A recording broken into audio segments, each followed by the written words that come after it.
Is that including the 1,000? And go. No, I think that you give the 1,000 back and you take 617. Yeah. Okay.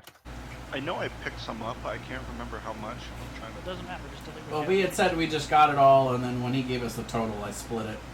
I am completely Between all of us. burdened. I cannot carry like 2 Well, more pounds or I will be we're assuming that we're like leaving our backpacks with our money and stuff like in the wagon. You know, like you're not keep mine with me. you're not carrying it on your person. He's lugging around Santa's sack with all his money in it. When the party gets robbed, I will still have my money. Thank you. So we left off. You guys killed the whole slightly insane mind flayer, but not without a lot of it. Not without some casualties, as now Morig is a walking vegetable. No. Stayed in Kelbar for an extra night to kind of settle things there. Picked up an axe for French along the way. Woo! Rode a few days down to the town formerly known as Deming, where we met up with the town leader, and that's pretty much where we left off. Yeah. They showed us that they were renaming the town to Emin. Yep. Which is nice. They showed the wooden sign they're working on to rename the town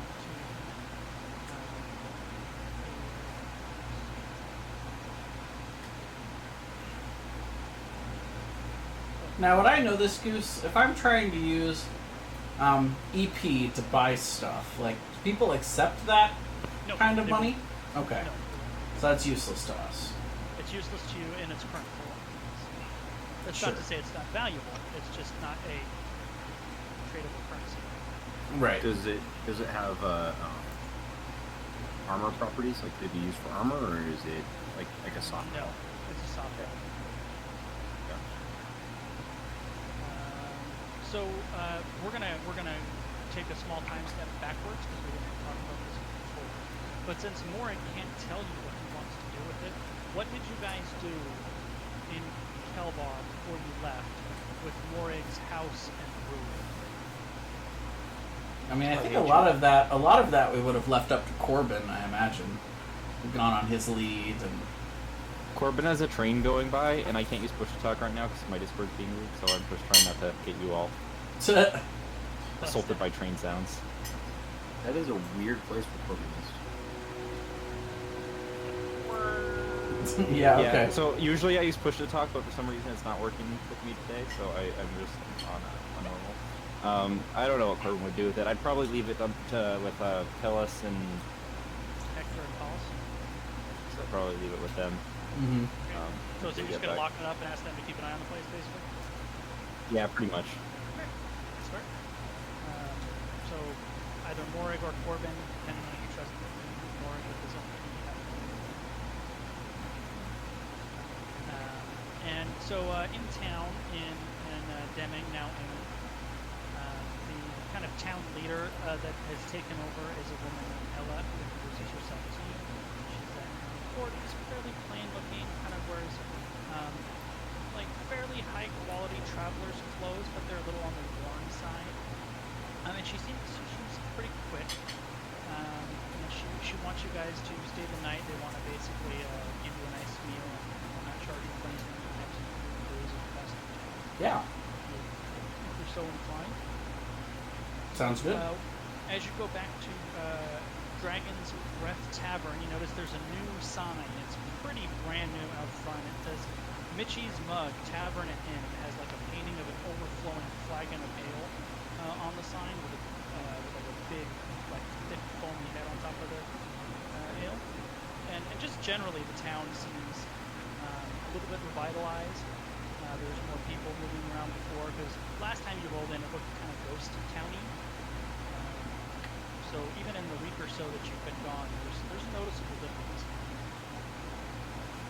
So you spend the evening in Nishi's Mug. He still strikes you as a little used car salesman weaselly, but other than that, everyone seems good. You don't have to pay for any food or ale. The ale is mediocre, but the food's pretty good. And while you guys she's Mug. Ella let you know the day after you left town, before you went to Kelbar, that okay, so take the Mariner's armor out of so they got nice. They received a royal messenger came into the town, and it was obviously addressed to the town builder, Baron Bonmore. But he's dead, so they opened it, and it was a royal call to arms to all of the nobility. So in the last few days or so, the town has put together, like as best they can, as a response to the mother's call to arms, which is 5 young men who are obviously a little green, and they managed to outfit them with like spears and shields and leather armor, and they all have tabards bearing the coat of arms of the now dead Baron Lamar. Ella asks you guys if you are going to Hastow, if the 5 recruits basically can travel with you, because that's where they have to go anyway. And if so, if you don't mind giving them some pointers along the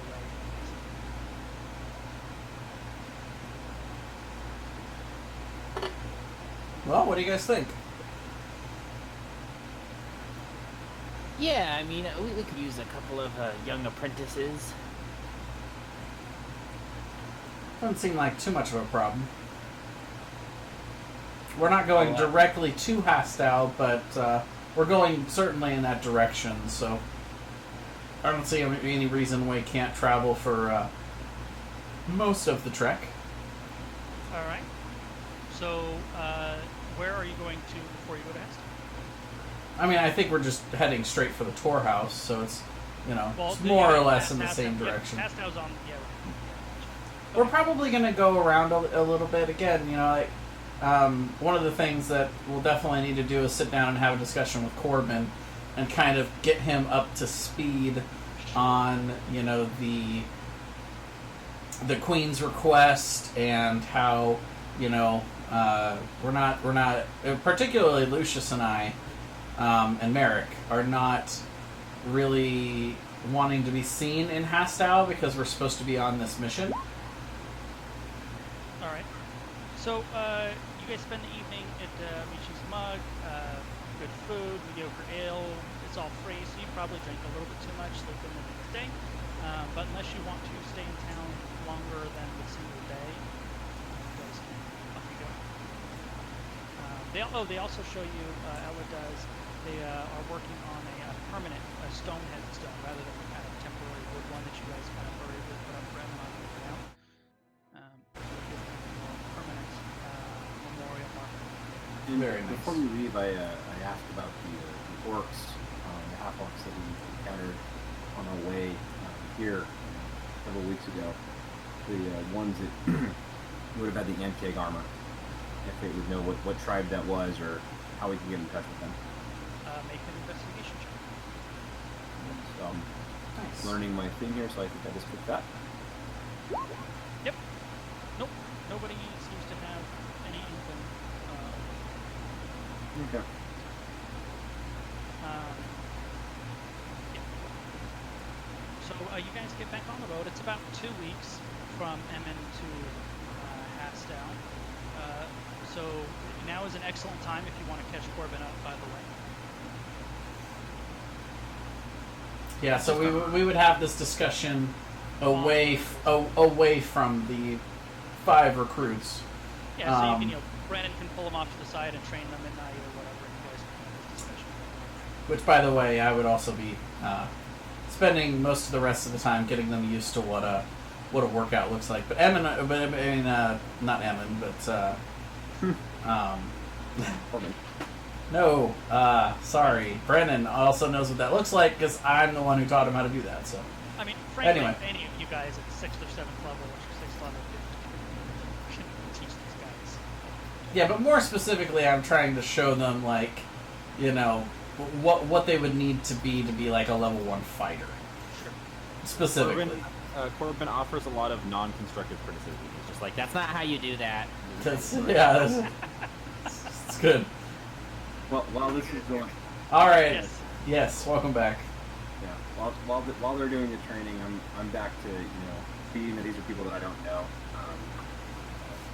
Merrick is cautious, and he appreciates that they're all on the trip, but he's kind of hanging back, just being uncomfortable, and he's hanging out with Pooh, who's hasn't made an appearance recently, but we've been in too many water areas. But Pooh is hanging out, so Pooh the Raven is my not really my pet, but my raven that hangs out with me, and I introduce Pooh to Corbin, and sit back and play the pan flute. Oh, hi, Pooh. It's nice to meet you. This is Jinx and Mancrick, and this one's Ember, and this one's Moon. He's just introducing, like, this giant swarm of bugs that's kind of flying around him. He's like, and this one's Kingsley. And he just keeps going down this list until somebody stops him. Pooh is thoroughly confused because he thinks you're pointing at lunch. Yes. These are the courses on the menu. Yes. Starts pecking at Corbin. So the 5 of these guys on this journey, they're young men, slightly younger than you guys because you're all pretty young. But they're slightly in awe of all of you because they have basically zero experience. They've been conscripted into the Royal Army, so they're kind of a little bit of in awe of you guys. So they're probably fairly quiet and definitely receptive to things you may teach them that is going to help them not be dead. Anyway, now is a good chance for you to catch Corbin up on the road when these 5 guys are. Well, I guess the first thing I want to ask you, Corbin, is, I know that you are coming along with us for this trek, and you've decided to come with us in this direction to Hastow, but are you interested in actually joining with Tor and actually being an official member of our organization? I mean, I'd have to talk to Morg about it. Morgan is sitting in the corner drilling. Pretty much. I think you're going to have to decide for the both of you for now. We can discuss it with Morrig again once we've figured out how to help him with his current predicament, but... I mean, I know I'm a strong and brave adventurer, and everybody wants to recruit me, but it's just like, I've never really, I don't know, I don't get out a lot. It's like, I don't really know what that's like. Speaking of taking care of Mora, does anyone have any ideas? He's fine. I look over at him, and then I look at Corbin, and then I look at Morag again. I'm like, I don't think he is. I mean, realistically, he's not gonna blow anybody up this way. That's a fair point. Is that a challenge? Find a way. Challenge accepted. I'm not sure if Morgan would know what a challenge is in his current state. I wasn't doing that as Maury. Well, fair enough. I mean, I think the real problem here is, I mean, who's gonna be the leader while Morg's incapacitated? Do we have like an election? Do we like fight for it? I mean, I don't really. I wouldn't say we have a leader. It's more of a shared responsibility in terms of what we do and where we go. But We've been so confused. I think the big thing we need to update you on is the original mission we were given. Oh yeah, you might need to know about that. I'm gonna look over to Lucius. I'm gonna kind of let him. I think you might be the right one to explain this situation. Right. So, the queen of the land where we're from, her son, is he the king? Who's the king? He was the king. He's dead now. She is the queen. So she is the queen regent at the moment. She is making the royal decisions because the king's brother, last we knew, was in a castle that's under siege by the elves. but the queen's son was murdered at a dinner that we were attending, and she has tasked us with gaining some of the means to resurrect him. The place she is sending us is actually, from what I understand, to be from the same location that Morrig is originally from. Oh yeah, we can't go back there. Yeah. Well, what she wants us to do is apparently the dwarves keep under their city there a lich. It's imprisoned there. Would I know what that is? Make a nature check. Would that be nature or would that be knowledge?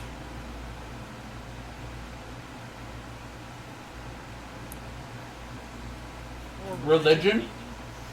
maybe? Religion makes Make a sense. religion check too. I hope it's not the most religious never know. man. Oh, No, maybe he is. It's not something that you would call yourself an expert in, but you have a vague idea of what religion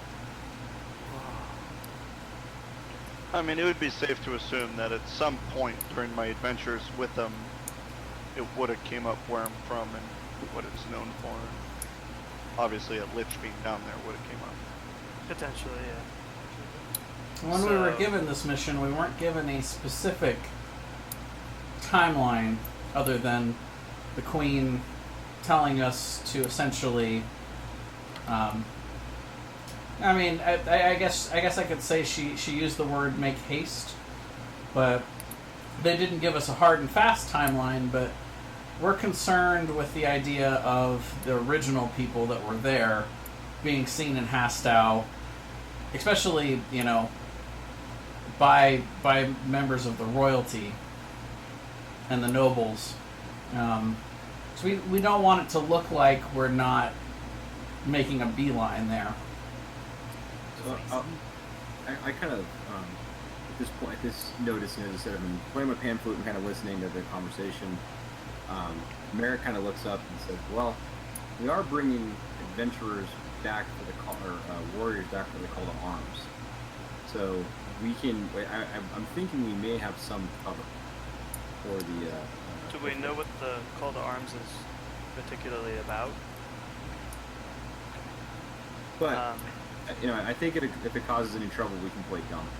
I think one of the things we need to do is to tell these 5 to not mention that we were, to just not mention anything about us. I don't want the royalty to know that we're back near Hastow. Okay. Absolutely. They're There's definitely no an need odd for them guys, to. so yeah, sure. No problem. And what I'm going to tell them is that we have made some enemies, evil people in particular. So we're just not interested in them knowing our whereabouts. The Queen.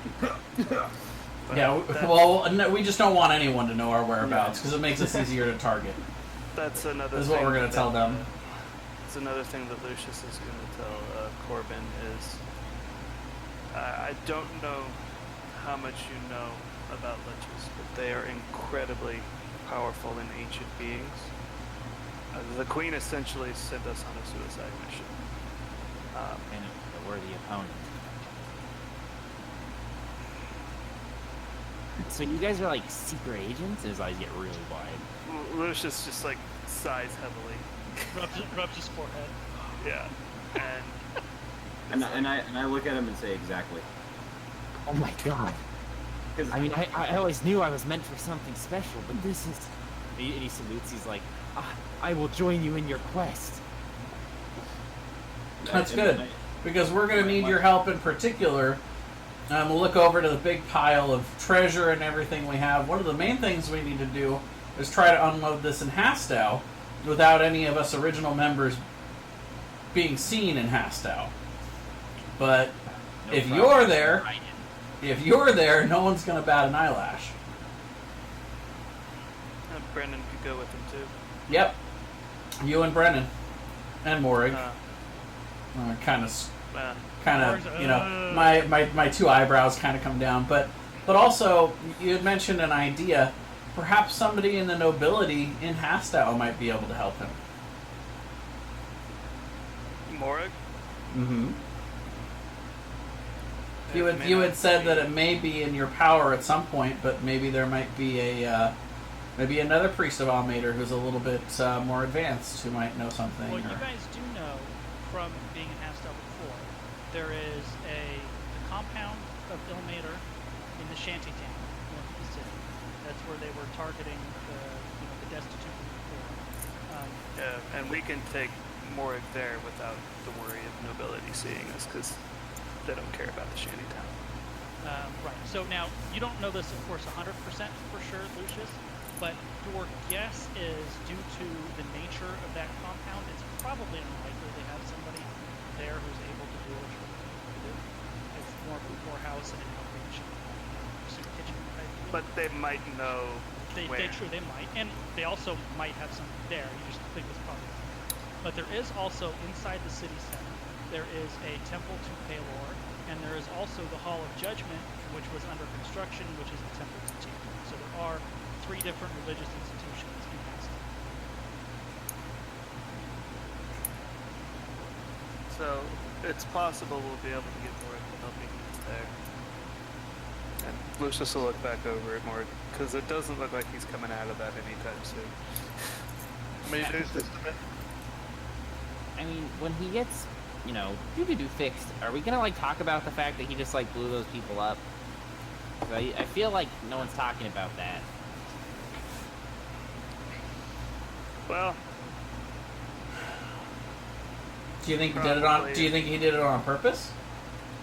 I see, if it was just a one-time thing, I'd be like, whatever, happens. But this is the second time he's blown up people. So I'm starting to wonder that maybe he's a habitual when was the first? exploder. So you know that town that we're supposed to go to with the lich? Yeah. That guy? Yeah. Morg's not allowed in there because on account of he blew a lot of people up. What was No. the context for him blowing people up there? Yeah. Well, from what I was told, there was bad guys that happened to be next to a powder keg, and then So that sounds like an accident. right. But I'm just wondering, do we need to have one of those intervention things? Because what if he's habitually exploding people? Look, are you gonna hold an accident him accountable for that? I mean, I don't know if the second one was an accident. We didn't really get to talk about it. Sometimes accidents just happen. Yeah, I mean, obviously, if he's blowing up innocent people on purpose, then we have a big problem. But Well, we'll just, If let, it's we'll just just a- let him know. We can just let him know that it's strike 2, and he can't blow up more innocent people. Okay. sounds like a plan. So you guys are able to catch Corbin up on the road back to Haskell. You guys train the soldiers as best you can. It's only a couple weeks, so you're only going to get so much done part-time as well, because you're also traveling. They level up to level 2.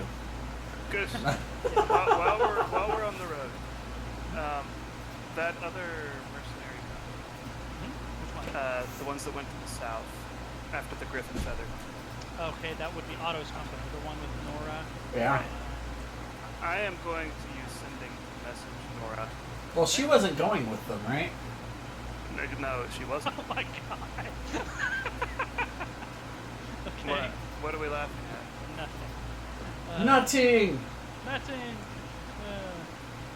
So, I'm going to message Nora, and I'm going to ask her where she went. Did any of the company go after the Raven's Feather? Is she having to So duck guards? it was Nora and Jade were the 2 women who met you. You message her, and she messages back.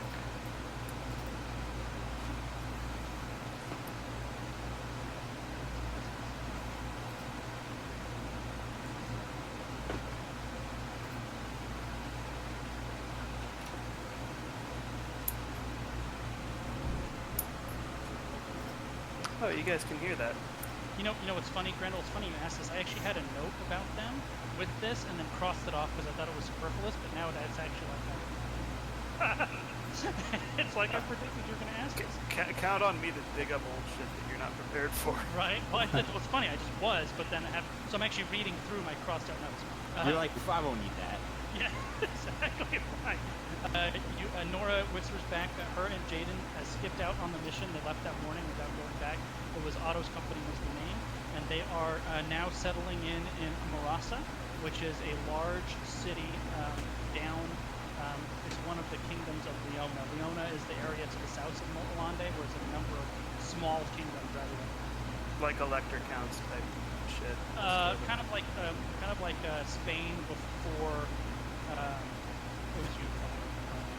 Or maybe the kingdoms in like Jerusalem, Antioch. Yeah, exactly. Just a number of small kingdoms, and Marasa Gotcha. is a major city, a major port city. Principalities. So they said they're doing fine. They have no idea what happened with the mission. They left without going on it, and they're now settling in. And I would message them again and ask them what the temperament is like there. Are they aware of what's going on in Malande? Are there any? She says Specifically, if they know what's going on with this conscription. She has no idea about the conscription. It's a little removed, and the populace is kind of generally aware, but there is basically zero urgency about it. Like it's Problems kind of another language, not exactly already. right, yeah. So they're kind of vaguely aware because it's a major current event, but it's also all. Okay. And what's their temperament? Are they kind of watching nervously, or do they just not give a shit? They seem to largely not care. Like, basically the vibe she gives you is if you were to ask somebody, of course they would prefer the elves not to overrun Malande, but they don't care that much. Basically. So they don't feel like they're like next on the chopping block if Malande goes down. One could make that argument, but they certainly don't seem. It's too distant for them to think about, I guess. And honestly, if you look at the map, it's actually not that distant, frankly. Right. Yeah. But yes, that is kind of like the general. Maybe leadership feels differently. Like she can't tell you what the leaders of the place are thinking of even, but she can kind of give you a vibe off the regular people, which is basically too far, not over there. I'm more worried about putting food on the table than what's happening. And the last thing I want to know is if they're still doing like mercenary work or. She says they are doing a little bit of side jobs, but they're kind of not sure what they're going to do. Where they're going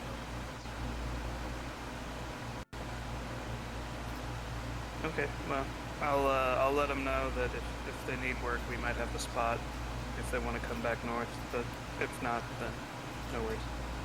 Well, she appreciates it. Cool. That's that. So you guys catch up Corbin on the way. It's still pretty good weather, a little bit overcast, but you can feel the season starting to change from summer to fall. It's getting a little closer to fall now, so the days are slightly shorter. The weather a little bit cooler, a little bit breezier, but still good travel weather. And you guys are about 3 to 4 days out of Hastow.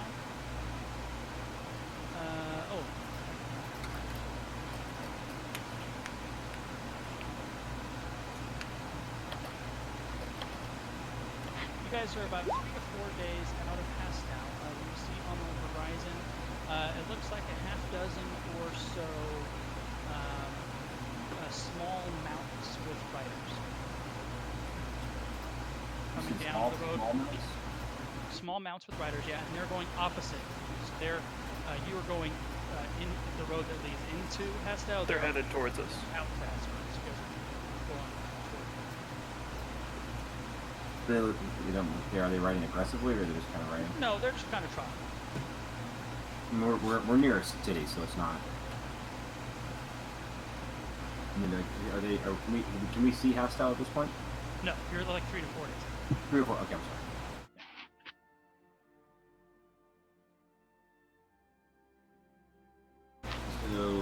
they're all mounted? They appear to be on mounted.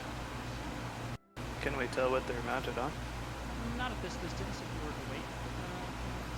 But whatever it is, they're mounted. Can I make a perception check to see? Sure. It's at disadvantage, you're far away.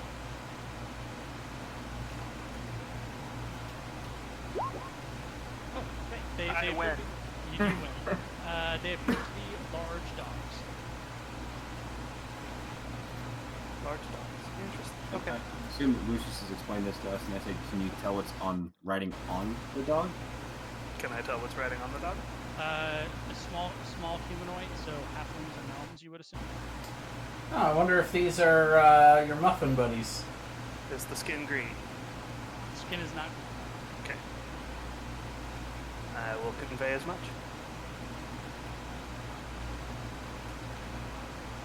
So I'm trying to.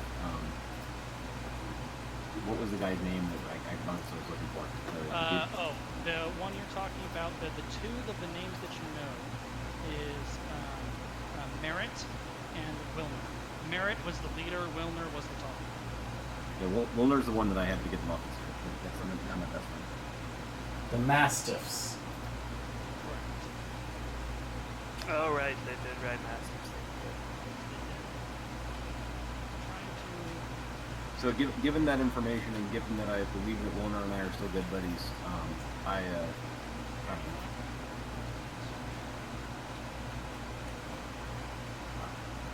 Okay, so I started a okay. and because they can't figure out an easy way to do this, I flipped the old one, and the old one is going to be a picture. So Okay.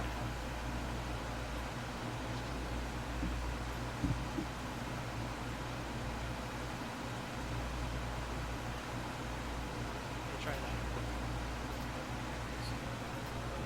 So you should be able to see a picture of the old one, and then you can edit it and add in the words. Oh, I see.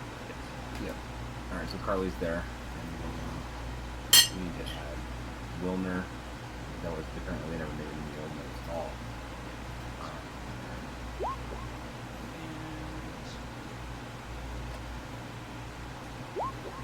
And Matt. Oh, Oland. I guess he is still alive, isn't he? Which one's older? The bandit captain from session 1 and 2. Yeah, he's. Well, I mean, he could be dead by now, but last you saw him, he's around somewhere. He's the only one that got away, him and like one other guy. I didn't want him to get away, I tried to kill him. So as they get closer, it certainly is 7 halflings on 7 mastiffs. And as they get into range of you guys, because you guys had 4 horses, and then the 2 horses for your car. So you have 6 horses, but 4 riding and plus the wagon. And Wilner kind of yells out, "Well, as I live and die, if it isn't the Muffin Man!" And I look back at Wilner, or I look at Wilner, and I say, "Wilner, my friend, how are you?" Because I'm doing great. And I don't. Did you guys ever actually meet them, or was it only Emin and Merrick? I think it was only Emin and Merrick. Only Emmett and Merrick. I mean, you guys heard the story, but didn't actually meet them. Correct. So I quickly introduce everyone to Wilner, and I say, "This is my good friend Wilner. We enjoyed muffins and beer together." And so he kind of waves to everyone and goes, "Hey, I see some, I see, I see some new faces, but where's the stupid one?" And I kind of look at him somberly, and I say that the stupid one died stupidly, and I say it's somewhat my fault. And you can see kind of there's the smile melts from his face. It's like, "Oh, Merrick, I didn't know." And he like sees like completely like flabbergasted. He kind of hangs his head and he kind of walks back to like, "Stupid! Like, how could he's just all about giving people a hard time, but you could tell he's like Upset. Basically feels like a grade A asshole." Yeah, and I look at I say, "Wilner, it's fine. It's fine. They've up ahead. Emmons actually from a town that we helped liberate from a pack of werewolves, and some evil people is being renamed after him because he died as we were saving the townspeople. So they've he's got an honored burial site, and he's going to be honored as he should be. Because I just, Lucius will nod and say he died an honorable, heroic death, and just deadpan straight face. make a deception check. Ah! Yes, he does. He pulls it off. Brennan gives you the side eye. I just, go ahead. Wilner just says, "I'm sorry. I'll pay my respects. I really didn't know. I'm really sorry." It's how could you have known, Loman? There's no way for you to know, my friend. Don't beat yourself up for it. But what are you doing out this way? Why are you guys headed north? Merritt steps up. He goes, "Well, I'm actually glad you guys asked. We are actually working. We're on a bounty hunter contract." And he pulls out like a small scroll and he hands it to you. He goes, "Have any of you seen this guy?" You unroll it up. Make a wisdom check. Can I be looking at it too? Because I assume that Merrick is riding on the wagon with me. Yep. Yeah, I think he hopped down just to say hi though, because he was kind of like, "I give him a hug," and we walked over to him. Okay. You instantly recognize the drawing very close, very closely resembles.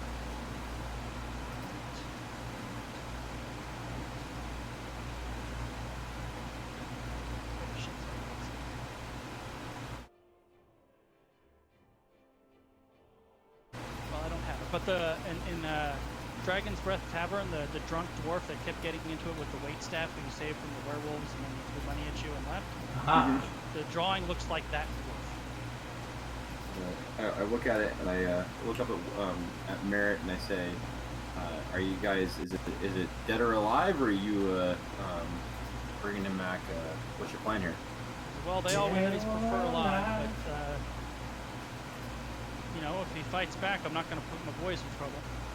Understood. We found him in that same tavern I was telling you about. You guys know what he's wanted for? They said, "No, they don't tell us that. They just gave us this and said run him down." But, Yep. he's wanted for something if they're sending people after him like this. Sure. So I look at Merritt and wanting to be helpful because I feel like they're friendly. They're other than our initial meeting, they're good people. I look at Merritt and I say, well, he was in that town that is now being named for Emin. We rescued him from the werewolves. He did throw us some money and run away, but we haven't seen him since. And now I assume you'll tell him that was a little over 2 years ago. Yeah, of course, yes. And he was shit-faced. Yeah, he was quite drunk when last we saw him. And you hear Brennan chime in, but also pretty heavily armed. Yes. And armored. He didn't look like a slouch. He goes, "All right, well, thanks, friends. We've got some ground to cover." Good luck. You see, Wilner 1 over 10 goes, I didn't know. I'm sorry." And they kind of trot off. So we wave goodbye. And I hop back up on the wagon. So a few more days, and you arrive on the outskirts, not even on the outskirts of Pastel, on the outskirts of the merchant houses south of Pastel. There's the town itself, and then there's the merchant houses outside of it. So considering you guys maybe didn't want to go in or go around or whatever, you guys are now at just on the outskirts of the merchant houses, which are south. And that's before the shanty town. We went around, right? It's around Right, the back. yeah, so you're coming in from the south. So this is Hastow here. The shanty town built up around the north side here as the road comes in. Mhm. Like that. Then there was the military encampment that built up on the eastern side where there was no gate, so they were starting to build a gate to get to it. Mhm. Castle Loire is somewhere over here, so you guys could probably just make it out on the horizon to the north. Okay. The merchant houses are on the south side, it's safer over here. And then also a lot of trade goes down in this road to the north.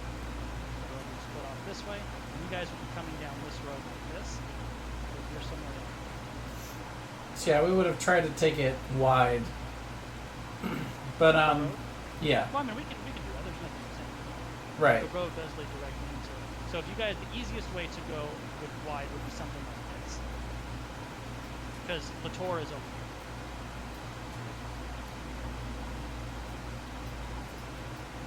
Obviously, I don't like how not- this works. Don't Are see you the sure? zone of I truth. feel like, Where's I feel like the zone? All right. So anyway, if it's not in there, Aaron, you can just go into the compendium, type in the spell, and drag and drop it. so I think we kind of have our plan, right? We're gonna have myself, Merrick, and Lucius head back to the tour house, and then Brennan and Corbin can take Morig into the city, see if they can get him some help, and take a lot of our valuable stuff that we have and try and sell it off. Does that sound good to everybody? Yeah, and go ahead. Well, you guys would know that if you're for the valuables, you would actually probably want to hit up the merchant house. Sure. Either way, they're going in that direction. Correct. 100%. Yeah. So I look at Brennan and I say, I'm going to need you to go check in on Carly for me and her mother to see how they're doing. You don't need to tell her that we're avoiding being in the city, but just that I sent you, and I look around for any flowers. You're a druid, dude. You have druid craft or something that you can make. Yes. So. Well, I mean, I guess if you wanted to go into the town, you could probably just cover up and stay low. And... Could. But I like. I look down and I kind of look at my hands and I look up. I'm like, it'd be kind of hard for me to hide. You could shapeshift into a squirrel, run to her place, unshapeshift inside, leave, Brilliant. shapeshift again. Like, All right. So as you guys are discussing exactly how you're going to do this, you see Brennan take off his crossbow, set it in the cart, take off his extra dagger, set it in the cart. He ties the string around his sword, and he tells Corbin and Morik, you guys better be ready to go into town. Oh, how long has it been since we were here last Wait, use? is it just Corbin and Morik going into town? Well, and Brennan. And Brennan. possibly Morik. It has been, it was 2 weeks out, 3 days, 2 weeks back, so 5 weeks. it's All been right. 5 weeks. Yes. Well, he gets to make a save then. No, not since that. 5 weeks since you've been out of Hastal. Yeah. And he has, I actually have it written down, he has 9 days before he gets to his job. So I'm gonna give Brennan the extra. I have 2 deeds to the merchant house chest. I'm gonna give him one of those, Okay. and tell him that I had paid for the month and for the following month, so it should still be good for about 3 weeks without needing to Alright. pay. But if you guys need, and I'm gonna look to Corbin. I'm gonna say they have a strict rule in the city. You're not allowed to bring any weapons, but you can leave it there and it'll be safe. And then when you come back out the south side to come back to the tour house, you can always just pick up your stuff as long as you're And we with posted a book. Yeah. with him. Corbin's so confused. No weapons? Yeah, no weapons in the city unless you have a peace string. You're allowed to bring a sword. I'm gonna indicate, the peace string that Emmons got with his sword. Why? Mechanically, what that does is it takes a round for you to undo your weapon to draw. Why? That's just the rules. It's a trade city, and they want to be able to keep order. So, have people just rolling around with big giant axes and shit. So, And I look at Corbin, who I usually speak to very sarcastically, and I say I don't get it either. I don't get cities. What if we just send Morig? I don't get more egg. He's chasing a butterfly. I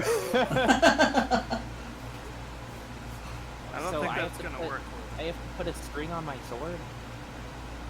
You have to have a string to put on your sword first. you'll have to leave your sword. But the good news is that there's no good reason that anyone in the city would attack you. So you should be Well, safe what- there. We should have the peace string from Emmons' sword. Yeah, but the problem is that if you get caught with a peace string and they know you don't have it, then you're not supposed to have it. Then you could get in trouble, and we could lose the peace string. So Yes, unless you're correct. planning on fighting somebody, The people that get peace strings are nobility, and if you are non-nobility, you have to have it bestowed upon you. Now, Right. it would be difficult to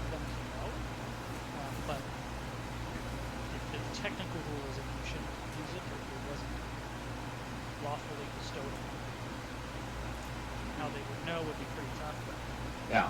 So I mean, it's up to you if you want to risk that, but I'm certainly not risking my one piece string. Yeah, Jeremy's right. You guys do have. And Oh, that's I've true. got mine on my sword. I'm pretty useless without weapons. I'm just gonna put it out there. I mean, I don't got a lot I can do, but I so's will cringe. comply.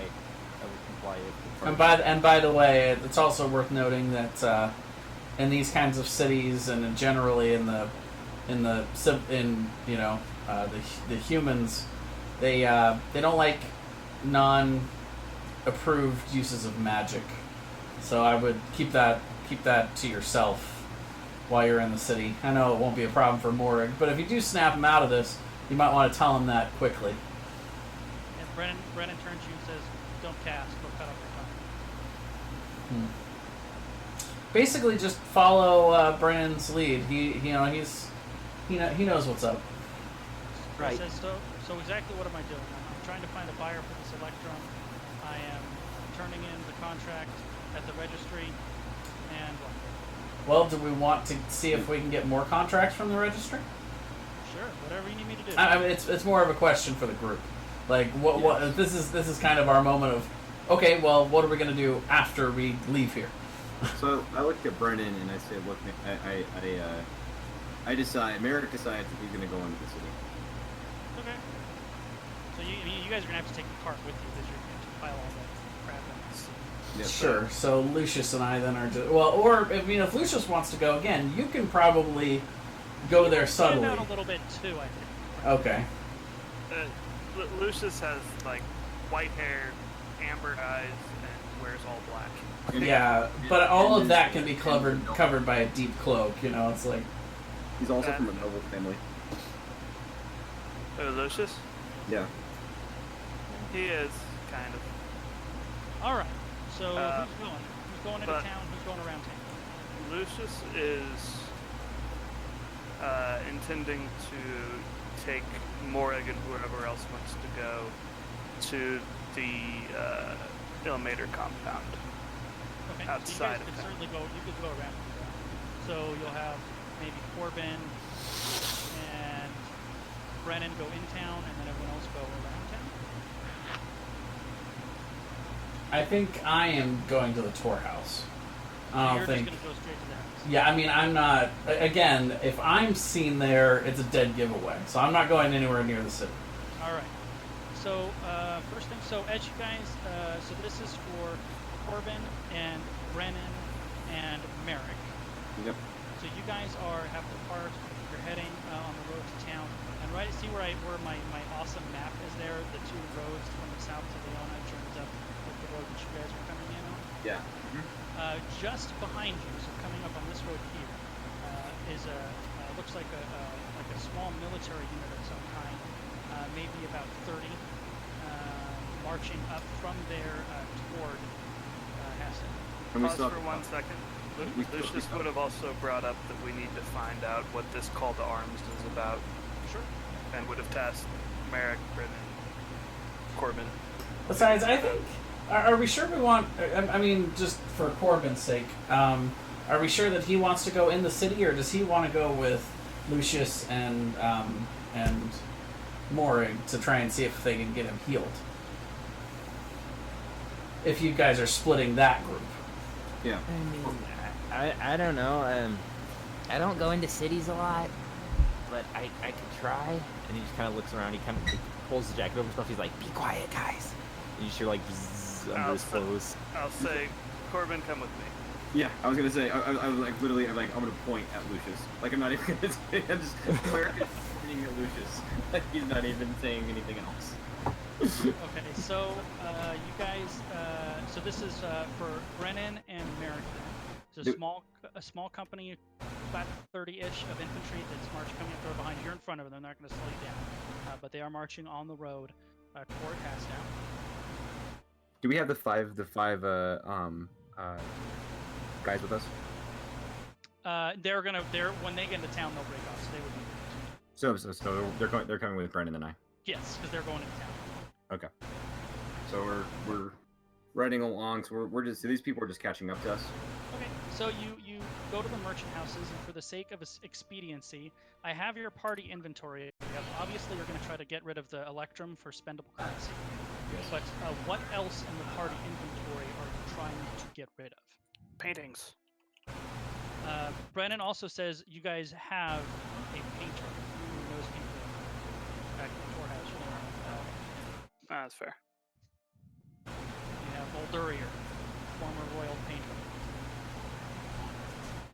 I mean, you can still try to get rid of him here, but he's likely to get you a better price. Yeah, no. We'll hold on to those. So silver daggers, keeping them. Are those useful for Corbin? Corbin's got a magic sword. I mean, they're not useful. They're just, I mean, I have short swords. Is silver dagger better than a regular dagger? They are if you're fighting a werewolf. But I mean, is there a disadvantage if I'm not fighting a werewolf?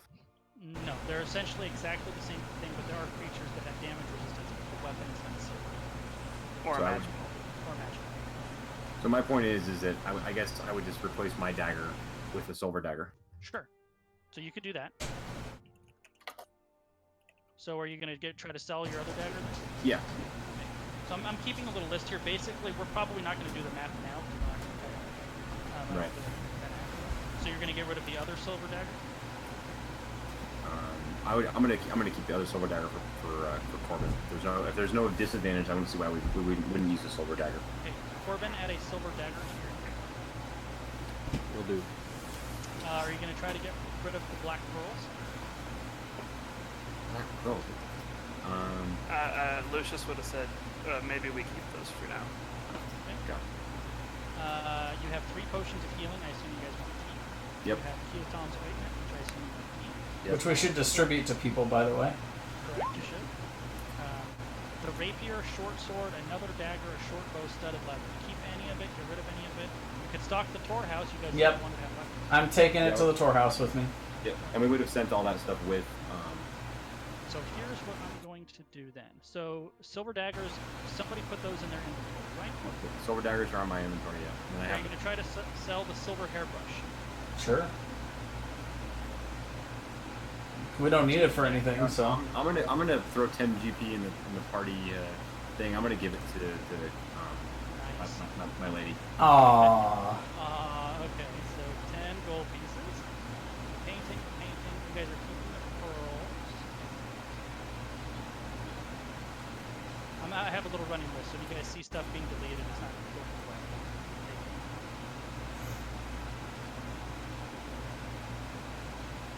So now Yeah. we're gonna have a separate space now in party inventory for stuff that is actually being stored at the storehouse. Okay.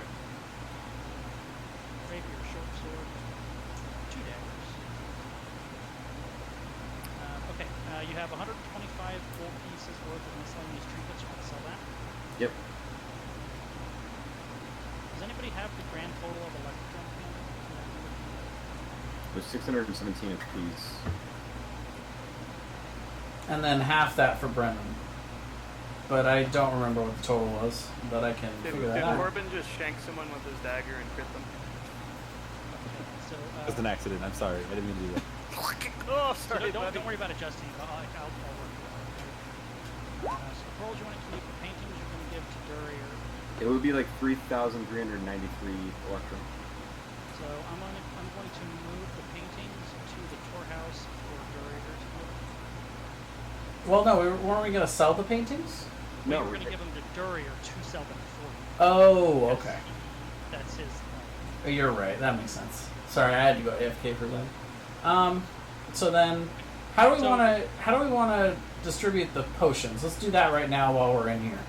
So real quick, let me tell you, because if that's all we're doing, basically. So the Electrum, basically, you can get it at rather than 50%, it's 45%. So whatever amount of Electrum you have, you can convert that into 45%. So 100 Electrum is 45 points. You Cool. guys can all do that. Just real easy. So we have 617 gold. That's electrum rather. You said so for every that'd be 600. It'd be 45 gold for okay. So 617 times 277.65. 277.65. 77 with 76. I'm also adding into party inventory for you guys to distribute as you feel appropriate of a random 135 gold each of these. We did also, let me know when you guys are caught up. Not quite. So how much gold are we getting a piece? For the 617 Electrum, it was how much, Jeremy? 277. 277 gold pieces and 7 silver pieces. Yep. 277. So I have like an even 500 on my person, which makes me like worried that I have that much gold on my person, right? Okay, so you can absolutely, under party inventory in Tour House, put how much gold is there and put your name next to it. Yeah. So it's understood, it's not a person. Okay. So I'll take care of that in a second. Yeah, certainly no rush. And that was all of the Electrum, right? That was all the Electrum. Did you guys, Jay, last time we did living expenses, I know you were short, did you ever adjust that? Yeah, I mean, I just kept it negative, and then when I went above, yeah, so I just, never made any adjustments. Another month has passed, so everyone just knock off 45 gold for living expenses. Man, I have 500 gold and then you did that shit. I know. I don't really have gold. Well, you do, because you had 617 Electrum. That's it. I'm sorry, how much was it? 45. Okay. That's basically halfway between modest and good lifestyle. So I'm assuming when you're in town, you guys are taking good care of yourself, but you're also on the road a lot, which is cheaper because you're fine.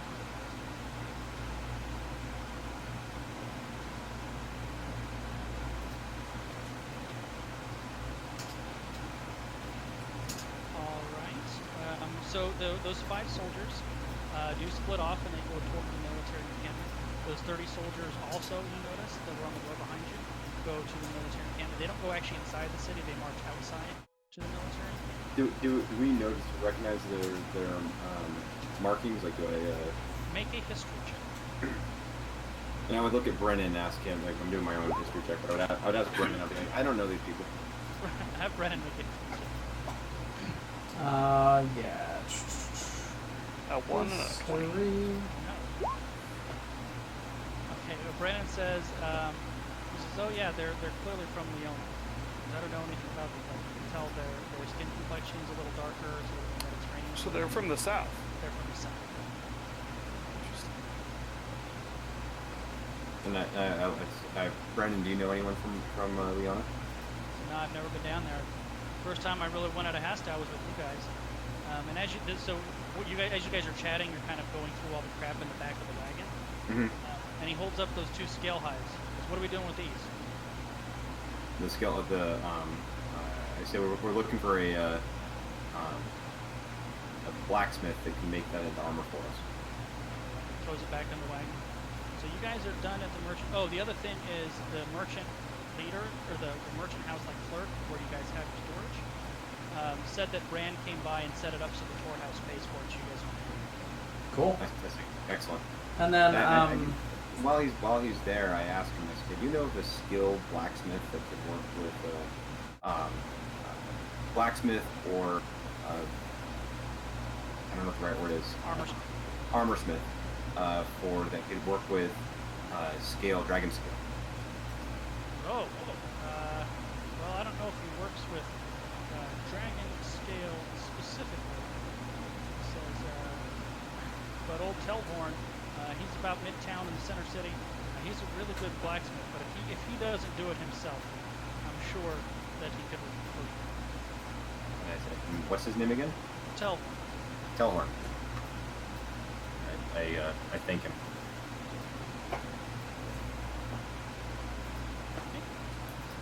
So you guys move into the city. You have your key strings on and you book the part so the guards don't bother you going through the south gate. There are a couple of changes in Hastow that you've noticed from the last time. One was this gate they were starting to build to get this encampment. It is close to being finished over here. The wall is knocked out and rounded out. They're just reinforcing it to put a actual gate in there, but you can tell it's very close to finished, and as a result, you can't actually go from the town into the encampment without having to leave by boat. And then the other thing you notice is when you guys first entered Hastow, way back when, they were building the Hall of Judgment. That is significantly closer to completion. That's the temple tier, and although it's not done quite yet because it's a pretty massive structure. The last time you left, they clearly weren't using it; they were just building it. Now they actually have enough of one part of it built to where you can tell that it's a functioning, if makeshift, religious institution while they're building the rest. Okay.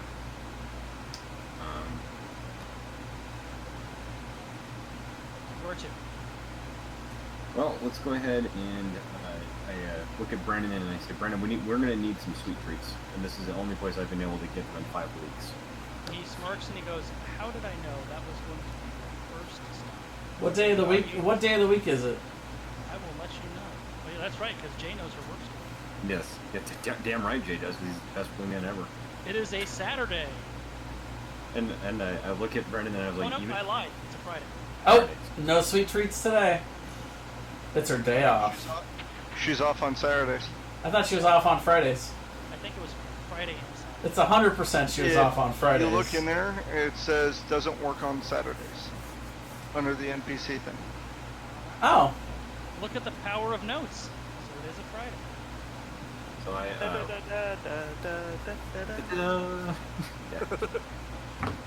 actually that song is not stuck in my head. Damn it. You're welcome.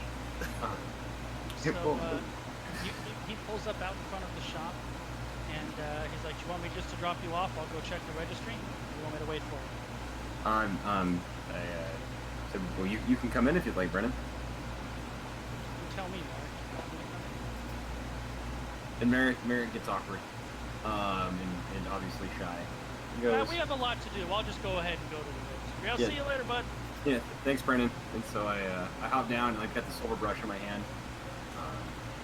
Open the door, come into the bakery, and I'm ecstatic for what I hope is a nice smells washing over me. All right. You do smell the wonderful smells of the bakery, and as you walk in,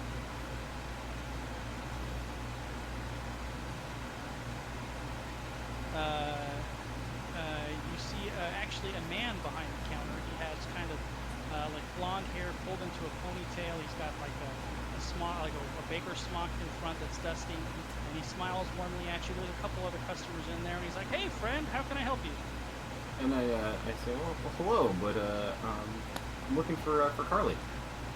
Oh, Carly took the day off today. Can I get you something? Certainly. What do we have? The usual, whatever you want. I say, well, let's go ahead and have some wonderful danishes. He serves it up for you. And while I'm enjoying my Danish, I ask him if he has any coffee. I can brew it up for you. Go ahead and give me some coffee, please. All right, he gets you all set up.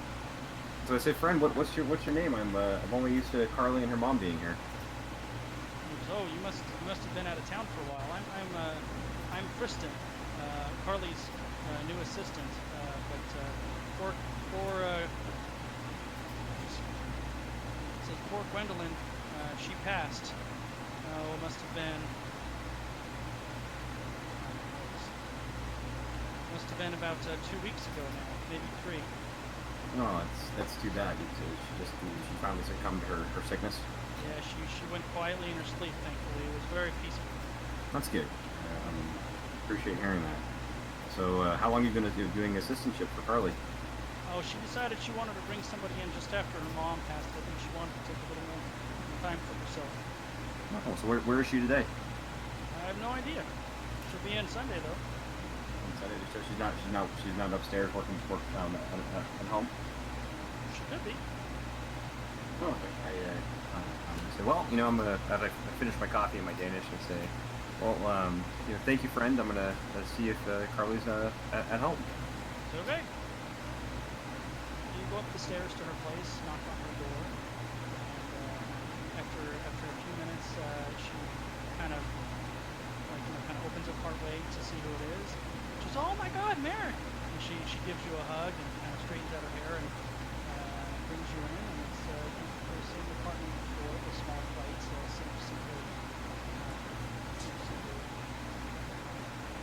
decor. And, But the mom's space is now. sure. She says, "You're back in town." I said I am. We're here for just resupplying, and as usual, probably gonna head out again for parts unknown. But I had to stop in to have some treats and to say hello to you.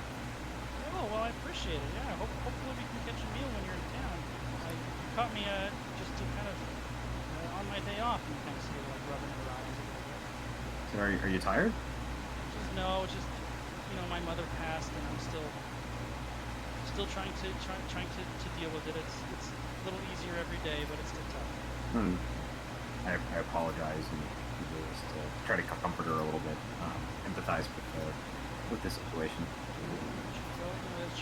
She was much more comfortable after you visited, so I really appreciate that. All right, I said, of course. I wish I could have done more. So you guys kind of have a nice friendly catch up. Is there anything in particular? Yeah, as I kind of awkwardly pull out the silver brush and I say, look, while I was traveling, I found this and I thought of you. She goes, "Oh my God, this might be the nicest thing I own. Thank you so much." She gives you a big hug. I say, well, of course, and I say, well, I'm in town for at least tonight, and possibly tomorrow night. Would you like to get dinner? Yeah, absolutely. Either or. You just let me know. So I said, what's planned on tomorrow night? Sounds good. I'll be ready to go. All right. So I set my time and head on over to go meet up with Brennan. Okay. So you kind of catch him just like halfway down the block from the registry. He has already been there and left. And kind of, as you hop on the cart, he goes, "Well, you're not going to believe this. They're not offering contracts anymore." I said, what? They said, "So if you want work, you can either go to the merchant houses directly for escort work, Right. or you can go see Sir Andre." I look at him. I say, our friend Sir Andre? Well, not my friend, but the French's friend. Sir Andre was the one that went missing in like session 1. Right. He's the one that we saved, right? Well, he was the one that you thought dead, who was ran through and captured while you were around, and came back and started visiting on fire. Oh, okay. So well, where is Sir Andre? Is he in the military encampment? The guy pointed us to the military encampment. Get ready. All right. Well, I say so. Sir Andre's in the military encampment, or we can head to them. They said we can head to the merchant houses to ask if they need escort work. That's it. I kind of shake my head and I say, well, I feel like we should go take a rest, and we'll see about seeing Sir Andre in the morning. So I'm guessing it's late afternoon, right? Yeah, middle of the afternoon. Sure.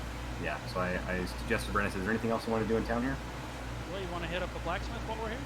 Yeah, let's go to the blacksmith. Thank you, Brennan. So they show you over to Telborn. Doesn't take much to find. He's got a fairly small shop, but you can tell when you go in right away. It's just him and his apprentice. But you can tell everything is in tip-top shape. It looks like this guy is kind of on top of it. And you show him the hides, and he says, "Well," he goes, "I've certainly worked with something similar to this. Because if you don't mind leaving one of them with me for the night, I can let you know in the morning what I can do with it. But I think I can help you guys out." I thank him, and I leave him. What's the day's wage? About 10 silver pieces or so? Well, for like an unskilled laborer is 2 silver pieces, but for like a master blacksmith, basically, he's not asking for anything because he'll get his money if he gets the job. No, I agree. I was just going to say I was just going to leave him, for the trouble. I leave him 10 silver pieces. Okay, I'll consider it a deposit.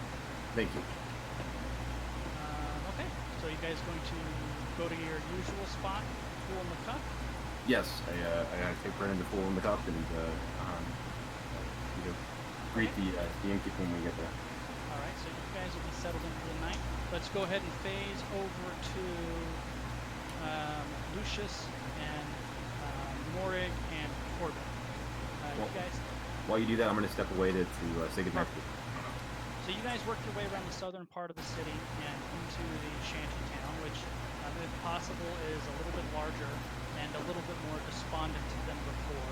For Corbin, who hasn't been here, this is basically like as the refugees from the north have been fleeing from the war, they haven't been allowed into the town, so you have this like makeshift encampment that's just been slowly building up outside of the town. So there's basically little to no guards out here.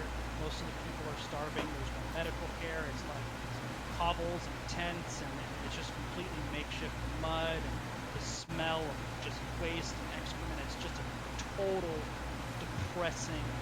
And the shanty town is probably as large as Hastow itself. It's huge. Oh, it grew. Yeah, because I said that before, so if it grew, it's probably a little larger. Of all these basically war refugees who have nowhere else to go, because this is about as far south as you can get. I'm just relieved that my flies are blending in. They do. they blend in very. So basically have wagons full of dead people coming out every day. Yeah. Every morning they have the dead cart. Bring out your dead. Exactly right. So you guys are going to the Ilmater compound, right? Andy.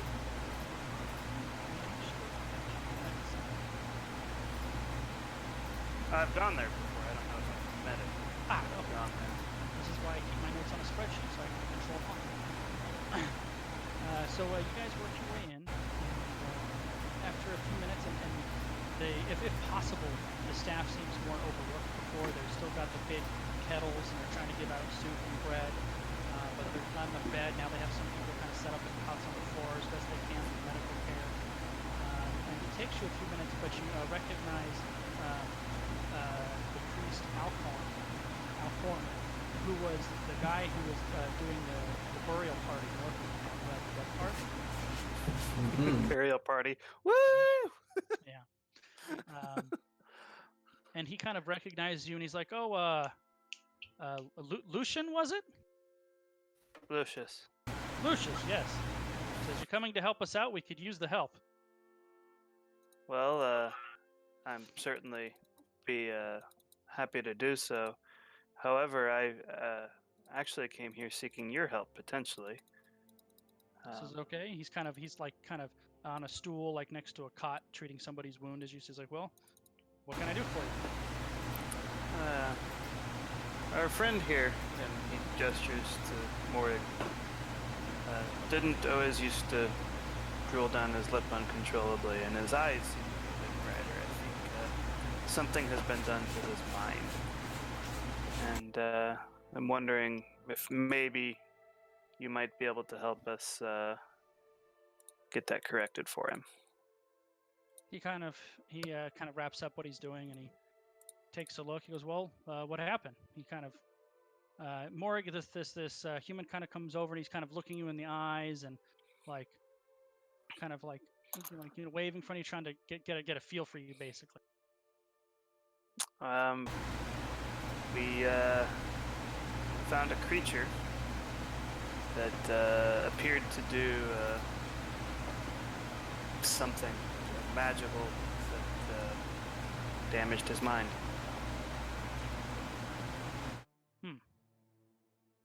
We're not entirely sure. He says, "Well, have you tried a minor restoration cantrip?" It's not a cantrip, but How powerful is this guy? He can cast minor restoration. He's not going to say he's not going to say if you cast a third level lesser restoration spell. I believe that is not going to be sufficient. Yeah, I suspect you're right. I was just curious if you tried it yet. I hadn't yet, but the being had powerful magic, so I think something more substantial, unfortunately, will be necessary. fish was weird. That's weird. It had a Bastard. squid-like face. Well, that would be my first try, but my inclinations are probably correct. That won't work. It says beyond that, it's beyond my abilities, and I think beyond the abilities of anybody here. But if there's anybody that can do it, it's Priestess Irma. She's in the Hall of Judgment. I think she might be able to help you. I would recommend it. We will try it. Thank you. There's no problem. Your help, or any of your help, actually, anytime you guys are so inclined, is really appreciated. I'll stay and provide assistance. Okay. Mooring, Corbin, what are you doing? So we're at like a temple. It's Kinda. not really a temple. It's kind of like a Temple/hobo soup kitchen. yeah. It's like a makeshift compound. It's not really designed to be a temple, but it's like a tent complex / temporary shelter that they have kind of worked into a place to feed the poor and a tent for the wounded and the sick, basically. Okay, Corbin's just gonna practice socializing with some of the locals. All right. Saddest, poorest looking person, and just walk up to them and just be like, start talking about his life uninvited. So after you spend a few hours there, are you guys going to? Because remember, it's 6 hours to the tour. Are you going to crash out there? Are you going to go into the night? Are you going to try to crash in the city itself, the town itself? I should say. 6 hours. And there's like a two-thirds of day travel from next day. Right. And what time of day is it now? About mid-afternoon.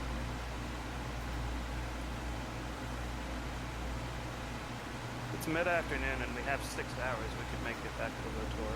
That would just be into the morning. I mean, it would be like mid-afternoon. If it's like 2 or 3, then 6 hours. We'll be there by like 8 or 9.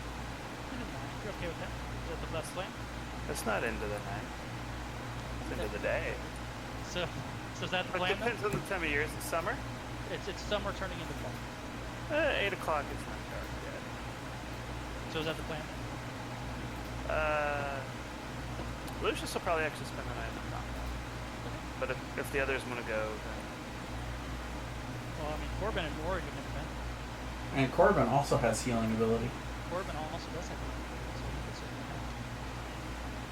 And That they're I more would. than happy to provide you an uncomfortable bed if you want. I'll stay and help out. I'll do some healing on some people. Moore tries not to get in the way. So, Crench, you work your way solo on 5. So I just got back. Is Morg still retarded? Morik is still retarded, yes. Okay, good. And I'm keeping an eye out as I go for that thing that I told you about. Oh, sure. I mean, if I don't find it just randomly, that's fine. But Sure. Yeah, we'll cross that bridge. Sure. So you do arrive at the tour house, and it looks completely different. There's a very nice sign over the front door, and what's different than before, noticeably, the first thing you notice is before the front Quoty Fingers door faced to the south, away from the tour. Now the front door is facing to the north, toward the town, and there's a really nice sign out front that you can tell has been done by Durrier. It says Tour House on it, and has a little shield behind it. And it looks like the renovations are complete. It's not under construction anymore. Furthermore, you notice there are, it looks like they're starting to build a couple of other smaller structures on your property near the tour house. And some of the guys recognize you and they kind of, oh, French, they run it over and they say hi to everybody. And Durrier was out with them and he sees you and walks over. He says, hey, welcome back. thank you. It's good to be back. Well, as you can see, we've been busy. Now that the house is complete, I've had the boys, they want to move their families over here, so a couple of them are building small houses, and we realize with this many people and you guys going in and out, we probably need a stables, so we're actually building the stables over there and it's still a little construction project. It's like we've had parties run into the south to get wood to try to save a little money, and the you see like a little park with like wall lumber on it. So we've been busy, but I think you'll like the house. It takes you inside to the new floor house. Oh, look, beautiful. Nice. So this front room here is the general store. Now it is the only general store in the tour, so the people there don't have to go all the way to Haskell to do it. Nice. This here is, in addition to the general store, you guys actually had a carpenter. So this is the carpenter's office. This is the back. We go into the back to see if you have any fun. And this is Graham's office to run the whole operation. Nice. You'll notice under this chair, the tunnel underneath to the underground, where you guys never really explored, is still intact, but locked up. Sure. The illusionary door they left intact is still there. He takes you up to the second floor. A bathtub. It does have a common area here, a kitchen, a locked room to keep valuables.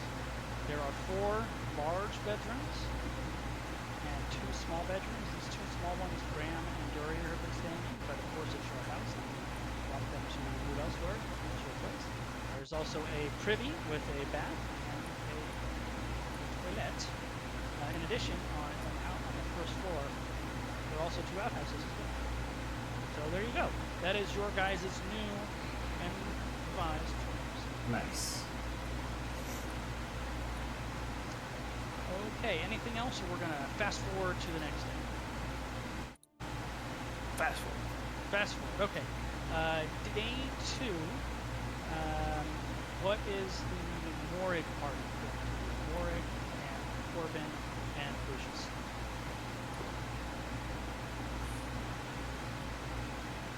Oh man, I don't know. I don't know what we're gonna do about Mori here. So there was someone at the Halls of Justice, right? Priestess Urba. If somebody can do it, it would be her. She's at the Hall of Justice, but is inside the tomb. I will